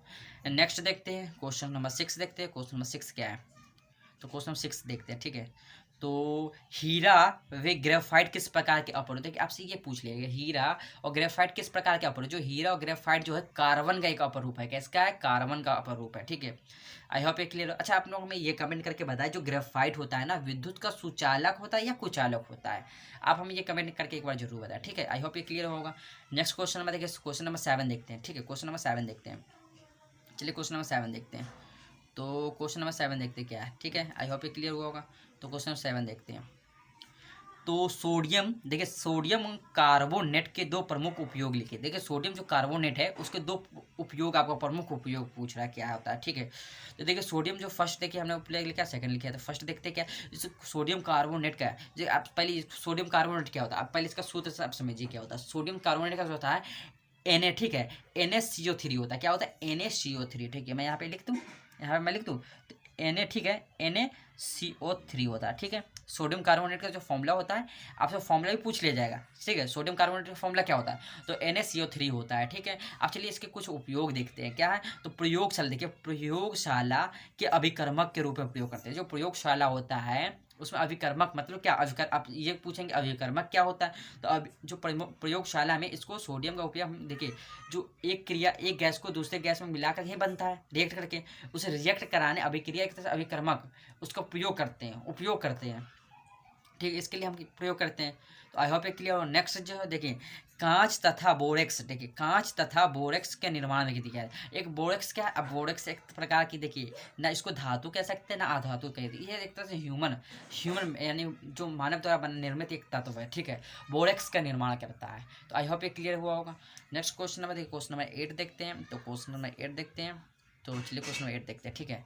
तो देखिए धावन सोडा, देखिए जैसा कि आपको नाम से पता चल रहा है धावन सोडा, ठीक है। धावन सोडा का रासायनिक नाम तथा अणु सूत्र लिखिए। अब धावन सोडा का रासायनिक नाम क्या होता है, देखिए आपसे ये क्वेश्चन पूछे धावन सोडा का रासायनिक नाम लिखिए और इसका सूत्र लिखिए, ठीक है। सूत्र का वर्णन करें। देखिए धावन सोडा जो होता है, देखिए धावन सोडा जो होता है, जो धावन सोडा होता है, ठीक है, धावन सोडा, इसका जो रासायनिक जो नाम है देखिए सोडियम कार्बोनेट, इसका रासायनिक जो नाम होता है सोडियम कार्बोनेट होता है, ठीक है। धावन सोडा का रासायनिक नाम पूछ लिया जाए तो सोडियम कार्बोनेट होता है, ठीक है। एक्चुअली इसका सूत्र की बात करते हैं तो इसका सूत्र जो होता है NaC है, NaCO3 10H2O होता है। क्या होता है, NaCO3 10H2O होता है, ठीक है। NaCO3 10H2O होता है। तो आई होप ये क्लियर हुआ होगा। तो मैं उम्मीद करता हूँ कि ये वीडियो समझ में आया। अगर ये वीडियो आपके लिए हेल्पफुल रहा हो, अगर आप लोग नोट्स बना रहे हैं तो वेरी इंपॉर्टेंस है। तो ये वीडियो को मैं उम्मीद करता हूँ कि आप लोग इस वीडियो को लाइक कर दिए होंगे। चैनल को अभी तक सब्सक्राइब नहीं किए हैं तो प्लीज़ चैनल को सब्सक्राइब कर ले, बेल आइकन को प्रेस कर ले और इस वीडियो को ज़्यादा शेयर करें, ठीक है। तो बोर्ड एग्जाम की मैं आपको तैयारी करा रहा हूँ, बैक टू बैक क्लासेस ले रहा हूँ, ठीक है। तो आप लोग प्लीज़ इसको बेकायदा नोट्स बनाएं और इसे एंड टाइम में लर्न करें, ठीक है। मैं उम्मीद करता हूँ कि आप अगर मेरी वीडियो से अगर अध्ययन कर रहे हैं तो आपको मैं जो परसेंटेज जो है 90+ देखने को बोर्ड एग्जाम में मिल सकता है, ठीक है। तो आई होप ये वीडियो आपको क्लियर हो, ठीक है। ये वीडियो आपको हेल्पफुल रहा हो। चलिए वीडियो को पे एंड करते हैं, जब तक नेक्स्ट वीडियो में मैं चैनल के गाइडेंस में सोच रहे हैं क्लास 10th के स्टूडेंट आपके लिए वेरी इंपॉर्टेंट होने वाला है, क्योंकि इस वीडियो में बात करने वाला हूँ जो बायोलॉजी के यानी जीव विज्ञान का, ठीक है, जीव जनन के कैसे करते हैं उसके अंतर्गत जो कुछ आपका टॉपिक रहा है तो उसको मैं डील करने वाला हूँ, ठीक है। उसमें मैं बताने वाला हूँ बैक टू एक्सप्लेन के साथ, क्योंकि ये बोर्ड एग्जाम में हमेशा कन्फर्म ये क्वेश्चन को आना ही आना है। तो मैं इसलिए इस वीडियो को मैं शूट कर रहा हूँ, ठीक है। तो क्योंकि ये वीडियो बहुत हेल्पफुल है, इसके साथ ही ये क्वेश्चन जो मैं आपके बाद इसके बाद जो मैं आपको जो वीडियो अपलोड करूँगी इसी के बेस पे होगा, ठीक है। इसलिए मैं इस वीडियो को मैं अपलोड कर रहा हूँ, ठीक है। चलिए इस वीडियो पे अगर अच्छा रिस्पांस रहा, अगर कमेंट अच्छा रिस्पांस रहा, इस वीडियो पे अच्छा आपका प्यार रहा तो मैं इसका नेक्स्ट भाग भी लेके आऊँगा, ठीक है। चलिए मैं इसको इंपॉर्टेंट क्वेश्चंस का जो सीरीज कर रहा है वो तो आपको चल ही रहा है, ठीक है। तो आई होप ये वीडियो को समझे। प्लीज अगर नए भी हो तो चैनल को सब्सक्राइब कर बेल आइकन को प्रेस कर, जिससे वीडियो को नोटिफिकेशन बैक टू बैक मिल सके। चलिए वीडियो को स्टार्ट करते हैं। चलिए देखिए जैसे कि आपको पता चल रहा है यानी जीव जनन कैसे करते हैं, जो एक चैप्टर है क्लास 10 के, ठीक है, क्लास 10 के जो जीव विज्ञान का है उसका है, ठीक है। चलिए देखते हैं, यानी कि उसमें मैं बात करने वाला जो एक लिंगी पुष्प क्या होता है, ठीक है। एक लिंगी पुष्प, ठीक है, एक लिंगी पुष्प और उभयलिंगी पुष्प में ये आपको जो अंतर एक 2 मार्क्स की आपको बोर्ड एग्जाम में 2 से 4 मार्क्स ये क्वेश्चन आपको देखने को मिल सकता है, क्योंकि बोर्ड आपसे ये क्वेश्चन कह लिया गया एक लिंगी। अब देखिए एक लिंगी आपको अगर 2 मार्क्स से ऐसा क्वेश्चन मिल जाएगा जिसमें आपको एग्जाम्पल दे दिया जाएगा, आपसे पूछ लिया जाएगा कि कैसा है, एक लिंगी है या 2 लिंगी है, ठीक है। अगर आपको 4 मार्क्स के क्वेश्चन दिए जाएंगे, अगर उसमें आपको डिफिनेशन के साथ एग्जांपल पूछ लिया जाएगा, कहा जाएगा कि ये एक लिंगी और 2 लिंगी जो भयलिंगी जो होता है उसके उदाहरण लिखिए और उसका एक उदाहरण लिखिए और उसका परिभाषा लिखिए, आपसे ये कह दिया जाएगा। तो आई होप ये क्लियर हुआ, ठीक है। चलिए स्टार्ट करते हैं। देखिए क्वेश्चन कैसा पूछा जाएगा मैंने आपको सब बता दिया, ठीक है। चलिए एक लिंगी पुष्प देखते हैं। एक लिंगी पुष्प वे पुष्प होते हैं, देखिए जब पुष्प में पुंकेसर, देखिए जब पुष्प में पुंकेसर तथा स्त्री केसर, देखिए पुष्प में जब पुंकेसर तथा स्त्री केसर दोनों में से कोई एक भाग, देखिए दोनों में से कोई एक जननांग उपस्थित होता है उसे हम एक लिंगी कहते हैं। अब कहने का ये है एक लिंगी ऐसे पुष्प होता है जब पुष्प में पुंकेसर तथा स्त्रीकेसर दोनों में से किसी एक भाग का जननांग उपस्थित होता है उसे हम एक लिंगी पुष्प कहते हैं। आई होप ये क्लियर हुआ होगा। इस कुछ एग्जाम्पल इसके हैं, देखते एग्जाम्पल देखते क्या है। तो देखिए पपीता जो होता है एक लिंगी पुष्प है, कैसा एक लिंगी पुष्प बोलिए या पौधा बोलिए, ठीक है। तरबूज है, जो तरबूज भी एक लिंगी है, ठीक है। आई होप ये क्लियर हुआ होगा। चलिए नेक्स्ट देखते हैं। तो नेक्स्ट देखते हैं उभयलिंगी क्या है। अब देखिए उभयलिंगी क्या है, अब उसके एग्जाम्पल कुछ है, ठीक है, एग्जाम्पल को पहले मैं आंसर कर ले। अब देखिए जैसा कि आपको नाम से पता चल रहा है, ठीक है, उभयलिंगी क्या है। उभयलिंगी मतलब देखते क्या है, कुछ पहले इसको रीड करते हैं फिर आपको एक्सप्लेन करने की कोशिश करते हैं, ठीक है। देखिए जब पुष्प में पुंकेसर तथा स्त्री केसर दोनों के नर जन्नांग उपस्थित होता है। कहने का मतलब देखिए पुष्प में पुंकेसर और जो स्त्री केसर दोनों के जो नर जन्नांग होते हैं, देखो दोनों में उपस्थित जन्नांग जो होते हैं, दोनों में उपस्थित जो जन्नांग उपस्थित होते हैं उसे हम उभयलिंगी कहते हैं। अब उभयलिंग जैसा कि आपको उभयलिंग मतलब एक तरह से कॉमन आप लोग जैसे कि आप लोग कहते हैं इंग्लिश में, ठीक है। तो आप लोग से ये पूछ लेगा उभयलिंगी किसे कहते हैं। जब पुष्प में स्त्री केसर पुंकेसर दोनों उपस्थित होते हैं, ठीक है, दोनों में से कोई एक जन्नांग उपस्थित होता है, उसे हम उभयलिंगी कहते हैं, ठीक है। आई होप क्लियर हुआ होगा। चलिए कुछ एग्जाम्पल लेके आए, एग्जाम्पल देखते हैं। तो देखिए गुड़हल जो है, देखिए गुड़हल का जो फूल होता है, एक आपसे एग्जाम्पल दे दिया जाएगा, ऑब्जेक्टिव में भी दे दिया जाएगा, आपसे पूछ लिया गुड़हल एग्जाम्पल दे दिया या सरसों दे दिया जाएगा, ठीक है, सरसों दे दिया जाएगा। आपसे ये पूछ लिया ये उभयलिंगी है या एक लिंगी है। आपसे ये अगर आप लोग पढ़ रखे होंगे, ठीक है, जैसे गुड़हल और सरसों एक उभयलिंगी पुष्प है, ठीक है। तो आप लोग कमेंट करके आप लोग तुरंत आप लोग टिक लगा के चले, आपको 1 मार्क्स परफेक्ट हो गया, ठीक है। ऐसे इसी तरीके से आपसे क्वेश्चन में पूछ लेगा जो पपीता होता है, पपीता और तरबूज, आपसे कोई एक एग्जांपल देगा, ना कि दोनों देगा। पपीता पूछ लेगा या तरबूज पूछ लेगा, आपसे ये पूछ लेगा इन दोनों में से कौन से एक लिंगी पुष्प है। तो आप लोग अगर पपीता होगा तो पपीता पे टिक लगाइएगा, तरबूज होगा तो तरबूज पे टिक लगाइएगा, ठीक है। तो आई होप ये क्लियर हुआ होगा, एक लिंगी और उभयलिंगी, आई होप ये क्लियर हुआ होगा, ठीक है। तो मैं उम्मीद करता हूँ ये वीडियो आपको पसंद आया हो। तो इस वीडियो को पसंद आया तो प्लीज़ वीडियो को लाइक कर ले, चैनल को अभी तक पहली बार विजिट किया तो चैनल को सब्सक्राइब कर ले, बेल आइकन को प्रेस कर, जिससे वीडियो का नोटिफिकेशन बैक टू बैक मिल सके। चलिए वीडियो को मैं ऐड करते हैं नेक्स्ट मैथमेटिक्स के गाइडेंस में। सो अपने क्लास 10 के जो इंपॉर्टेंट क्वेश्चन का सीरीज चल रहा है, मैंने उसको ऑलरेडी कंप्लीट कर दिया। तो ये फ्रेंड्स, सो मैं इसमें बताने वाला हूँ जो मैडलिफ्स की आवर्त सारणी और आधुनिक आवर्त सारणी है, इसमें मैं आपको जो अंतर है बोर्ड एग्जाम में हमेशा मैंने आपको देखा है कि ये 2015 से लगातार ये पूछा गया है, 2020 में भी पूछा गया। तो क्वेश्चन मैं उम्मीद करता हूँ ये क्वेश्चन 2021 में भी पूछे जाने की संभावना 101% होती है, ठीक है। तो प्लीज़ प्लीज़ प्लीज़ इस चैनल को अभी तक सब्सक्राइब नहीं किए हैं तो चैनल को सब्सक्राइब कर ले, बेल आइकन को प्रेस कर ले, जिससे वीडियो का नोटिफिकेशन बैक टू बैक मिल सके, ठीक है। तो मैं उम्मीद करता हूँ कि ये क्वेश्चन 2020 में भी 2021 में भी आने की 101% संभावना, कितने 101% संभावना इस क्वेश्चन को आने में बोर्ड एग्जाम में, ठीक है। तो मैं आपको बताने वाला जो मैडलिक की आवर्त सारणी है उसमें आप पूरे आवर्त सारणी जो पूरे एक चैप्टर आपको क्लास 10th में है उसमें आप लोग बिल्कुल पूरा ना डीप डेप्थ में ना पढ़ के आप लोग सिर्फ ये 2 क्वेश्चंस तैयार कर लें, ठीक है। और मैडलिक की आवर्त सारणी किसे कहते हैं और उसके आधुनिक आवर्त सारणी मोजले के जो आधुनिक आवर्त सारणी होते हैं उसे हम किसे कहते हैं, ठीक है। ये तैयार कर ले, पूरे डेप्थ में पढ़ने की आवश्यकता नहीं है क्योंकि आपके पास टाइम लिमिटेड है, ठीक है। उसी में आपको सारे सब्जेक्ट को कवर करना है।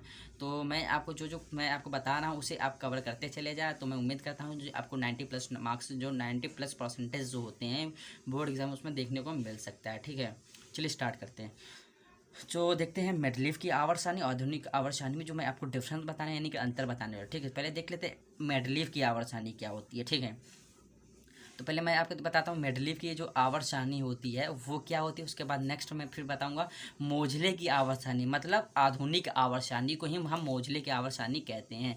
आपसे क्वेश्चन यहाँ से ये भी बन सकता है मोजले की आवर्त सारणी हम किसे कहते हैं, तो ये कह जाएगा किसे कहते हैं, आपसे ऑब्जेक्टिव में दे दिया जाएगा मैडलिफ की आवर्त सारणी को हम कहते हैं, आधुनिक आवर्त सारणी को कहते हैं, या ग्रेगर जॉन मेंडल को कहते हैं, या आप किसी भी आपको 4 ऑप्शन दे देगा उसमें से आपको टिक करना होगा कि आप किसे कहते हैं, ठीक है। मोजले की आवर्त सारणी तो आप लोग यहाँ पर टिक करें आधुनिक आवर्त सारणी को ही हम कहते हैं मोजले की आवर्त सारणी, ठीक है। ये आपको क्लियर हुआ होगा। चलिए देखते हैं। तो फर्स्ट देखते हैं, मैं इसको 6 पॉइंट कुछ लिख के आया हूँ मैडलिफ की आवर्त सारणी के, फिर नेक्स्ट मैं आपको बताऊँगा आधुनिक आवर्त सारणी के कुछ पॉइंट। तो देखते हैं फर्स्ट पॉइंट देखते हैं मैडलिफ की आवर्त सारणी जो है परमाणु भार के, देखिए मैडलिफ की जो आवर्त सारणी है परमाणु भार के, देखिए परमाणु ये जो है परमाणु भार के आवर्ती फलन को बनाया गया, बट इसी के जस्ट अपोजिट क्या होगा आधुनिक आवर्त सारणी। पहले मैडलिफ ये चल रहा है तो मैं मैडलिफ के आपको बता रहा हूँ पहले, ठीक है। तो नेक्स्ट देखते हैं इस आवर्त सारणी में, ठीक है, इस आवर्त सारणी में हाइड्रोजन का जो स्थान है हाइड्रोजन का स्थान निश्चित नहीं किया गया था। इसमें जो इस आवर्त सारणी में है जो मैडलिफ की आवर्त सारणी उसमें हाइड्रोजन का जो स्थान है उसको निश्चित नहीं किया था, उसको किसी भी तत्व किसी भी वर्ग में रख सकते थे। मैडलिफ की आवर्त सारणी के अकॉर्डिंग, लेकिन ये ऐसा अब नहीं है क्योंकि आधुनिक आवर्त सारणी के अकॉर्डिंग ऐसा अब नहीं है। ठीक है, तो नेक्स्ट देखते हैं, इस आवर्त सारणी में समस्थानिकों के लिए कोई स्थान नहीं था। समस्थानिकों के लिए कोई स्थान नहीं था, तो लेकिन अगर समस्थानिकों के लिए कोई स्थान नहीं था, लेकिन हम जैसे कार्बन के अपरूप होते हैं, ठीक है, C6H7 6 8 होता है, वैसे ही हाइड्रोजन का होता है, H1 H2 H2 deuterium hydrogen पोटेरियम जो होते हैं, इसके जो इसके समस्थानिक के जो इसके एग्जाम्पल होते हैं, तो इसके अकॉर्डिंग इसका भी तो स्थान होना चाहिए आवर्त सारणी में, जिसके अकॉर्डिंग इसमें जो मेंडलीव की आवर्त सारणी में इसका स्थान नहीं रखा गया था। ठीक है, चलिए नेक्स्ट देखते हैं, उन्होंने समान गुण वाले तत्वों को, अब यहाँ पे हेडिंग कर, यहाँ पे ये देखने, उन्होंने समान गुण वाले तत्वों को एक समूह में रखने की प्राथमिकता दी है। ठीक है, उन्होंने मेंडलीव की आवर्त सारणी के अकॉर्डिंग यहाँ पे उन्होंने एक समान वाले गुण जो है, जिसे एक समान गुण प्रदर्शित करते हैं, उन तत्वों को एक श्रेणी में रखा गया, फिर दूसरे जैसे गुण प्रदर्शित करता है उसको अलग अलग कैटेगरीज किया गया। ठीक है, तो यहाँ पे नेक्स्ट पॉइंट देखते हैं, नेक्स्ट पॉइंट है क्वेश्चन 5 है, तो क्या मेंडलीव की आवर्त सारणी में जो तत्व खोजे जाने वाले के लिए रिक्त स्थान छोड़ा गया था। ठीक है, मेंडलीव की आवर्त सारणी में जो तत्व खोजे नहीं गए थे वहाँ पे उनको उम्मीदें जताई गई थी यहाँ पे तत्व मिलेंगे, लेकिन जो हमारे इन्वायरमेंट है यानी वातावरण में ये तत्व अभी तो उतनी टेक्निकल नहीं थी। ठीक है, उसके अकॉर्डिंग नहीं खोजा गया था, तो उन्होंने ये इस सम्मान में जताया कि यहाँ पे एक स्पेस छोड़ दिया जाए। ठीक है, तो आपसे ये क्वेश्चन पूछा जाए, किस आवर्त सारणी में स्थान छोड़े, अगर उसकी खोज नहीं होती उस तत्व के स्थान छोड़े गए थे, तो आप कमेंट कर सकते हैं। आप लोग ये कमेंट करके हमें बताएं कि जो मेंडलीव की आवर्त सारणी है उसमें अगर जो तत्व खोजे नहीं गए थे, अगर वो तत्व बाद में मिलता है तो उसके लिए स्थान छोड़े गए थे कि नहीं छोड़े गए थे। ठीक है, नेक्स्ट आगे देखते हैं क्वेश्चन नंबर पॉइंट, गैलियम। देखिए, गैलियम तथा जर्मेनियम तत्वों की खोज नहीं होती उतने समय। देखिए, ये दो तत्व है, ऐसा तत्व है, ये गैलियम ठीक है, और जर्मेनियम जो उतने समय खोजी नहीं गई थी। अब देखिए, गैलियम और जर्मेनियम ऐसे तत्व है जो इसको हम अगर नॉर्मल अगर टेम्परेचर पर रखें, यानी कि जो हमारे जैसे कि यानी हमारे जो रूम होते हैं उसमें नॉर्मल टेम्परेचर 25 डिग्री सेल्सियस होता है, बट अगर हम 25 डिग्री सेल्सियस में अगर इस तत्व को रखेंगे तो इसका जो ये मेल्ट होने लगेगा, कैसा मेल्ट होने लगेगा, यानी पिघलने लगेगा, ये द्रव अवस्था में आ जाएगा। ठीक है, तो मैंने आपको मेंडलीव की आवर्त सारणी में बता दिया। अब चलिए देखते हैं आधुनिक आवर्त सारणी क्या होती है, इसकी क्या क्या कुछ पॉइंट, मैंने इसमें से पॉइंट आपको 3 ही लिखे हैं। ठीक है, क्या है तो देखते हैं। इसमें देखिए, मेंडलीव आधुनिक आवर्त सारणी के अकॉर्डिंग जो है तत्वों के भौतिक तथा रासायनिक, देखिए भौतिक तथा रासायनिक गुणों के परमाणु क्रमांक है। देखिए, परमाणु क्रमांक वहाँ पे देखिए, जो आधुनिक आवर्त सारणी थे, मेंडलीव की जो आवर्त सारणी थे उसमें उसको भार के अकॉर्डिंग रखा गया था, लेकिन यहाँ पे देखिए क्रमांक के अकॉर्डिंग रखा गया है, यही यहाँ पर डिफरेंस होता है, इसके क्रमांक के आवर्ती फलन होता है। ठीक है, नेक्स्ट पॉइंट है, देखिए इस आवर्त सारणी में जो हाइड्रोजन का स्थान निश्चित किया गया, निश्चित नहीं कोई स्थान है। देखिए, आपको यहाँ पे ऐसा आपसे ये क्वेश्चन पूछ लिया जाएगा कि किस आवर्त सारणी में हाइड्रोजन का जो स्थान है, ना तो आपको आधुनिक आवर्त सारणी में फिक्स किया गया था, ना ही जो मेंडलीव की आवर्त सारणी उसमें फिक्स किया गया था। हाइड्रोजन एक ऐसा तत्व है, ऐसे इसको तत्व बोल सकते हैं, गैस बोल सकते हैं, परमाणु बोल सकते हैं, अणु भी बोल सकते, कुछ भी आप बोल सकते हैं। यह अक्रिय है, मतलब क्या है, क्रिया नहीं कर सकती है। ठीक है, हाइड्रोजन के साथ कोई भी क्रिया नहीं करती है। ब्रह्मांड में जो है हाइड्रोजन और हीलियम जो है हमारे ब्रह्मांड में पाई जाती है। ठीक है, नेक्स्ट आगे देखते हैं। नेक्स्ट पॉइंट है, इस आवर्त सारणी में समस्थानिकों के लिए उचित स्थान था, लेकिन इस आवर्त सारणी में यहाँ पे ये इस स्थान में आवर्त सारणी समस्थानिकों के लिए उचित स्थान छोड़ा गया था।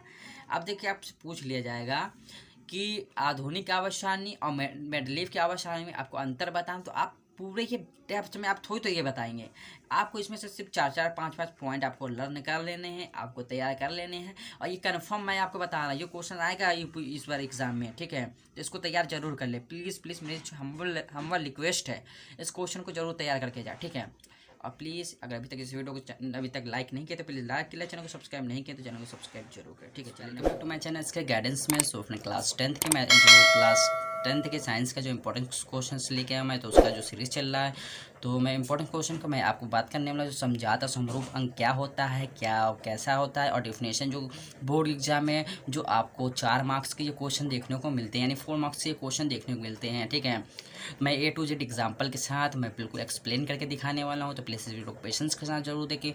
हाँ, अगर आपने अभी तक चैनल को सब्सक्राइब नहीं किए हैं तो प्लीज़ चैनल को सब्सक्राइब कर ले, बेल आइकन को प्रेस कर ले, जिससे हमें वीडियो को नोटिफिकेशन बैक टू बैक मिल सके। चलिए वीडियो को स्टार्ट करते हैं। ठीक है, तो प्लीज़ इस वीडियो को पैसेंस का जरूर देखें। ठीक है, तो मैं इस वीडियो में जो डिस्कस करने वाला फाइनली जो समरूप अंक क्या होता है और समजात अंक क्या होता है। तो ये बोर्ड एग्जाम में हमने अक्सर देखा है, अक्सर ये देखा है कि बोर्ड एग्जाम में 4 मार्क्स के क्वेश्चन पूछते हैं। कभी आपसे डिफिनेशन पूछ लिया जाता है, तो कभी आपसे एग्जाम्पल दे दिया जाएगा, आपसे कहा जाएगा ये कौन सा अंक है, समजात अंक है या समरूप अंक है।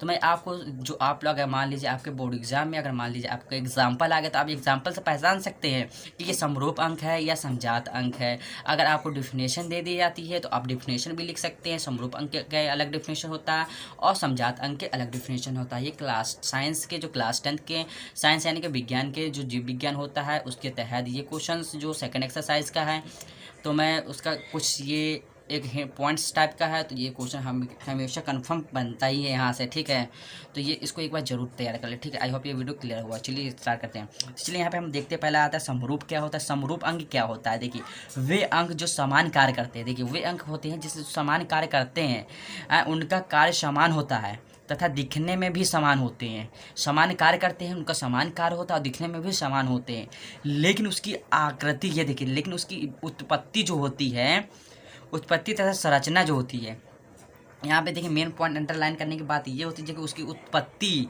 और संरचना जो होती है वो भिन्न भिन्न होती है। उस अंग को हम क्या कहते हैं, उस अंग को हम समरूप अंग कहेंगे। ठीक है, समरूप मतलब एक जैसा होता है लेकिन उसकी उत्पत्ति और संरचनात्मक जो इकाई होती है वो भिन्न भिन्न होती है, उसे हम क्या समरूप अंग कहते हैं। अब देखिए एग्जाम्पल की बात करते हैं। एग्जाम्पल आता है क्या, देखिए एग्जाम्पल जो कीट के जो पंख होते हैं और चमगादड़ के पंख, कीट के पंख और चमगादड़ के पंख एक दूसरे की समरूप है, लेकिन इसकी उत्पत्ति और संरचनात्मक भिन्न इकाई जो होती है वो देखिए क्या है, वो अलग अलग होती है। ठीक है, अब यहाँ पे देखिए एक और हमने एग्जांपल लिया अच्छा सा, क्या है तो मटर का पौधा तथा चना का पौधा, ये जो होता है ये भी देखिए, जो मटर का पौधा होता है ना, इसकी भी उत्पत्ति देखिए, उत्पत्ति और आकृति देखिए, इसको भी जो उत्पन्न जब किया जाता है इसको खाने के लिए प्रयोग में हम करते हैं, लेकिन इसकी उत्पत्ति और संरचनात्मक जो इकाई होती है वो अलग होती है। मटर का अलग अपना गुण प्रदर्शित करता है, जबकि चना का गुण अलग प्रदर्शित करता है। तो इसके अकॉर्डिंग यह देखा इन्होंने, वैज्ञानिक ने इन्होंने ये देखा कि जो मटर का पौधा होता है और चना का पौधा जो गुण अलग अलग प्रदर्शित करता है, तो क्यों ना हम इसको अलग अलग कैटेगरी में इसको बनाया गया। तो इसीलिए उनको समरूप अंग इसको कहा गया। जो सेम गुण प्रदर्शित करता है उसे हम समरूप अंग कहते हैं। ठीक है, तो आई होप ये क्लियर हुआ। चलिए नेक्स्ट समरूप अंक बता दिया, चलिए यहाँ पे बताने वाला समझात अंक क्या होता है और इसका कुछ डेफिनेशन, ये डेफिनेशन की बता रहा हूँ, उसके एक्सप्लेनेशन के साथ मैं बताता हूँ। ठीक है, तो इसका कुछ एग्जाम्पल भी मैं लेकर चलिए। पहले समझात अंक होता क्या है और कैसा कार्य करता है। ठीक है, देखिए समझात अंक की उत्पत्ति, देखिए समझात अंक की जो उत्पत्ति और संरचना समान होती है। समझात अंक वो होते हैं जिसकी उत्पत्ति और संरचनात्मक समान होती है, लेकिन उसकी कार्य जो होती है, देखिए कार्य में भिन्न होता है, जो कार्य जो होता है वो भिन्न भिन्न होता है, उसे हम समझात अंक कहते हैं। कहने का अर्थ यह है कि जिसकी जिन अंक की समान उत्पत्ति होती है, संरचनात्मक इकाई एक होती है, लेकिन उसकी जो कार्य जो होती है वो भिन्न भिन्न होती है, उसे हम समझात अंक कहेंगे। ठीक है, तो चलिए इसका जो एग्जाम्पल होता है, देखिए मैं आपको होता है मेढक का अग्रपाद जो होता है तथा पक्षी का पंख जो होता है, वो कार्य देखिए उसके जो कार्य तो एक ही होता है। मेढक भी अपने पानी में तैरने का काम करती है और पक्षी भी जो है अपने पंख का कार्य जो होता है उड़ने के लिए करती है। कार्य तो समान, देखिए इसकी कार्य तो समान होती है, लेकिन उसकी उत्पत्ति और ये जो होता है अलग, मतलब समान होती है, लेकिन इसके कार्य अलग अलग। देखिए कार्य अलग अलग है, मेढक तैरने के लिए करता है और जबकि पक्षी जो होता है अपने पंख का इस्तेमाल उड़ने के लिए करता है। इसीलिए कहा गया है इसकी समझात अंक उसे कहते हैं जिसकी उत्पत्ति तथा संरचनात्मक इकाई एक ही होता है। कहने का अर्थ उसका ये है कि उसकी करने की इकाई जो होती है एक होती है, लेकिन उसकी जो मतलब उसकी करने की जो कार होती है अलग होती है। क्योंकि मेढक अग्रपात जो होता है पानी को काटने के लिए, यानी उसको जब पानी का धक्का फोर्स देगा तभी तो वो न्यूटन के तीसरे नियम के अकॉर्डिंग वो आगे की ओर बढ़ेगा, तो ये तैरने का काम आता है। लेकिन जो पक्षी का पंख होता है वो उड़ने का काम आता है। ठीक है, तो चलिए नेक्स्ट एग्जाम्पल लेकर पक्षी का पंख। ठीक है, पक्षी का पंख तथा घोड़े का अग्रपाद जो होता है, देखिए पक्षी का पंख जो तो उड़ने का काम आता है, लेकिन घोड़े का जो अग्रपाद होता है वो दौड़ने का काम आता है। ठीक है, तो मैंने आपको समझात अंक क्या होता है, एग्जाम्पल मैंने आपको बताया, समरूप अंक क्या होता है, एग्जाम्पल मैंने आपको बताया एक्सप्लेनेशन के साथ। तो प्लीज़ छोटे से रिक्वेस्ट है, चैनल को सब्सक्राइब नहीं किए हैं तो चैनल को सब्सक्राइब जरूर करें, प्लीज़ बेल आइकन को जरूर प्रेस करें, जिससे हमारी वीडियो को नोटिफिकेशन बैक टू बैक मिल सके। और मैं आपको एक महीने में इतना आपको कन्फर्म मैं आपको इतना दिला सकता हूँ कि आपको जो है 90+ जो नंबर आपको बोर्ड एग्ज़ाम में देखने को मिल सकता है। तो यहाँ पे मेरे चैनल पे क्लास 10th के ऑलरेडी एग्जाम में बहुत सारे वीडियो अपलोड कर चुका हूँ, मॉडल्स पेपर रखा, प्री बोर्ड के क्वेश्चन पेपर जो है वो सब अपलोड कर सकते हैं डेफिनेशन फुल रिव्यू के साथ। तो उसको नहीं देखे हैं तो प्लीज़ उसको चेकआउट जरूर कर ले, ठीक है। चलिए वीडियो को यहाँ पे एंड करते हैं। Friends welcome back to my channel के गाइडेंस में। तो सो फ्रेंड एक वीडियो लेके आया हूँ मैं। तो ये क्लास 10th के इंपॉर्टेंट क्वेश्चंस है जो मैं ये जो क्वेश्चंस बताने वाला हूँ, इसमें क्वेश्चन जो बताने वाला आनुवांशिकता का जो नियम होता है जो बोर्ड एग्जाम में 6 नंबर के क्वेश्चंस देखने को मिलते हैं। तो मैं उम्मीद करता हूँ ये वीडियो समझ में आया। तो प्लीज़ ये वीडियो समझ में आया तो प्लीज़ इसको लाइक कर ले, चैनल को अभी तक सब्सक्राइब नहीं किए हैं तो चैनल को सब्सक्राइब जरूर कर ले और प्लीज़ बेल आइकन को जरूर प्रेस कर ले, ठीक है। तो मैं आपको बताने वाला जो बायोग्राफी का जो बायोलॉजी का जो है आनुवांशिकता एवं उस जैव विकास का जो चैप्टर है उससे जो क्वेश्चन मैं आपको बताने वाला हूँ जो इम्पोर्टेंट जो कन्फर्म जो 6 नंबर के आने हैं, ठीक है। तो मैं अब चलिए इसको कुछ मैं आपको हिंट देता हूँ कि जैसे कि आनुवांशिकता होता क्या है, ठीक है। आनुवांशिकता होता क्या है और इसके जो जनक कौन है और किस पत्ते पे किस पौधे पे इन्होंने रिसर्च किया था और कितने सालों तक रिसर्च किया था, मैं A to Z इसमें मैं आपको बताने वाला हूँ। तो प्लीज़ इस वीडियो को पेशेंस के साथ जरूर देखें, ठीक है। तो आई होप ये वीडियो क्लियर होगा, ठीक है। चलिए स्टार्ट करते हैं। आनुवांशिकता क्या है। तो आनुवांशिकता लक्षणों को एक जो होता है एक लक्षणों को एक, ठीक है, पीढ़ी से दूसरे पीढ़ी तक पहुँचाने की आनुवांशिकता कहलाता है। आनुवांशिकता कहने का मतलब ये है कि एक लक्षण जो है दूसरे लक्षण तक पहुँचता है, मतलब एक पीढ़ी दर पीढ़ी जो बढ़ती जाती है उसे हम आनुवांशिकता कहते हैं, जो जन्म दर जन्म बढ़ती जाती है, ठीक है। तो नेक्स्ट देखते हैं क्या है आनुवांशिकी क्या होता है। जो आनुवांशिक एक नंबर डेफिनेशन पूछ लिया जाता है कि आनुवांशिकता क्या है, आनुवांशिकी क्या है। तो जो आनुवांशिकता अगर क्वेश्चन है तो आप लोग बता दें कि जो एक आनुवांशिक लक्षण वो होता है जो पीढ़ी दर पीढ़ी चलता ही जाता है, ये सीरीज जो होता है वो चलता ही जाता है, उसे हम क्या कहेंगे, आनुवांशिकता कहेंगे। और जो आनुवांशिक होता है जिसके अंतर्गत, देखिए आनुवांशिक क्या होता है जिसके अंतर्गत हम अध्ययन करते हैं, कोई भिन्नात्मक अध्ययन किया जाता है जिसे आनुवांशिक कहते हैं। आप लोगों का क्वेश्चन अगर आ जाएगा बोर्ड एग्जाम में आनुवांशिकी किसे कहते हैं तो आप लोग ये अपना आंसर लिखिए, जिसके अंतर्गत हम आनुवांशिकता का अध्ययन करते हैं उसे हम आनुवांशिकी कहते हैं। हाँ, जिसके अंतर्गत जिसके तहत हम करते हैं, ठीक है, उसे आनुवांशिकी कहते हैं, ठीक है। आई होप ये क्लियर हुआ होगा आनुवांशिकता और आनुवांशिकी में, ठीक है। चलिए आगे देखते हैं। जो मोस्ट आता है जो आपको जो मोस्ट आता है क्या आता है, देखिए जो मोस्ट आपको आता है यहाँ पे आनुवांशिकता का जनक कौन है। ये एक बोर्ड एग्जाम में जो ऑब्जेक्टिव क्वेश्चंस होते हैं ना उसके 1 मार्क्स के क्वेश्चन में पूछ लिया जाता है कि आनुवांशिकता का जनक कौन है। तो इसके देखिए जनक जो है ग्रेगन जॉन मेंडल कहलाता है, ठीक है। और ये कहाँ के है, देखिए जो ये है ऑस्ट्रेलिया के वैज्ञानिक है, जो ऑस्ट्रेलिया के जो साइंटिस्ट है, ठीक है। और इनके जो जन्म हुआ था, देखिए जन्म तो कोई खास नहीं है लेकिन इसको आप ज़्यादा मतलब इग्नोर कर सकते हैं, लेकिन आपको जो जनक है ग्रेगन जॉन मेंडल ये इंपॉर्टेंट है। और उन्होंने किस पौधे पर रिसर्च किया था तो मटर के पौधे पर कार्य किया था, ठीक है। अब मैं आपको ये भी बता दे रहा हूँ उन्होंने कितने साल तक किया था, ठीक है, कितने साल तक मटर के जो पौधे पर रिसर्च किया तो 7 साल तक किया था मटर के पौधे पर रिसर्च, ठीक है। तो ये और इसका जो वैज्ञानिक नाम है मैं ये भी बता, इसका जो वैज्ञानिक नाम है पाइसम सटाइवम है, ठीक है। तो मैं इतना जो आपको डिटेल में बता रहा हूँ कि बोर्ड एग्जाम में कन्फर्म ये 101% जो है ये क्वेश्चन से आने रहते हैं, ठीक है। तो आप लोग के पास ज़्यादा चांसेस नहीं ना, 1 मंथ का उसमें आप लोग को तैयारी करना है। तो मैं बिल्कुल डिटेल में आपको बता दिया, ठीक है। अब जो मेन टॉपिक है हमारे इस वीडियो का मोटिव है वो आपको बताने वाला हूँ, ठीक है। तो आनुवांशिकता का टोटल 3 नियम होते हैं। आनुवांशिकता का टोटल 3 नियम है, तो कौन कौन से होते हैं देखते हैं। एक होता है प्रभाविकता का नियम, ठीक है, दूसरा होता है पृथक्करण का नियम और तीसरा जो होता है स्वतंत्र अपव्यूहन का नियम। ये सब क्या होता है ये सब मैं A to Z आपको डिटेल बाय डिटेल मैं आपको कॉन्सेप्ट बाय कॉन्सेप्ट में बताऊंगा, ठीक है। चलिए पहले आपको आता है प्रभाविकता का जो नियम होता है क्या होता है और उसको देखते हैं, ठीक है। जब विपरीत लक्षण वाले, देखिए जब विपरीत लक्षण वाले लंबा एवं बौना पौधे का संकरण कराया जाता है, देखिए संकरण कराया हाइब्रिडाइजेशन कराते हैं तो प्रभावी तथा अप्रभावी लक्षण जो होते हैं अपना जो जीन होता है उसे प्रदर्शित करता है। जो प्रभावी लक्षण अप्रभावी लक्षण वाले जो जीन होते हैं अपना गुण को प्रदर्शित करते हैं, जबकि अप्रभावी लक्षण वाले जीन जो है अपना लक्षण प्रदर्शित नहीं करते। जो है ये कहने का मतलब ये है स्वतंत्र प्रभाविकता के जो नियम के अनुसार आप यहाँ पे ये कहना चाहते हैं कि जो एक लंबा पौधा या छोटे पौधे जब संकरण कराते हैं तो प्रभावी लक्षण वाले जो पौधे होते हैं वो अपना गुण को प्रदर्शित करता है, लेकिन जो अप्रभावित लक्षण वाले जो पौधे हैं अपना जिन को प्रदर्शित नहीं करता। ये कौन सा नियम है और किसने दिया था? तो ये नियम जो है वो ग्रेगर जॉन मेंडल ने दिया था और प्रभाविकता नियम के अनुसार है। ये भी क्वेश्चन पूछ लिया जाता है, ठीक है।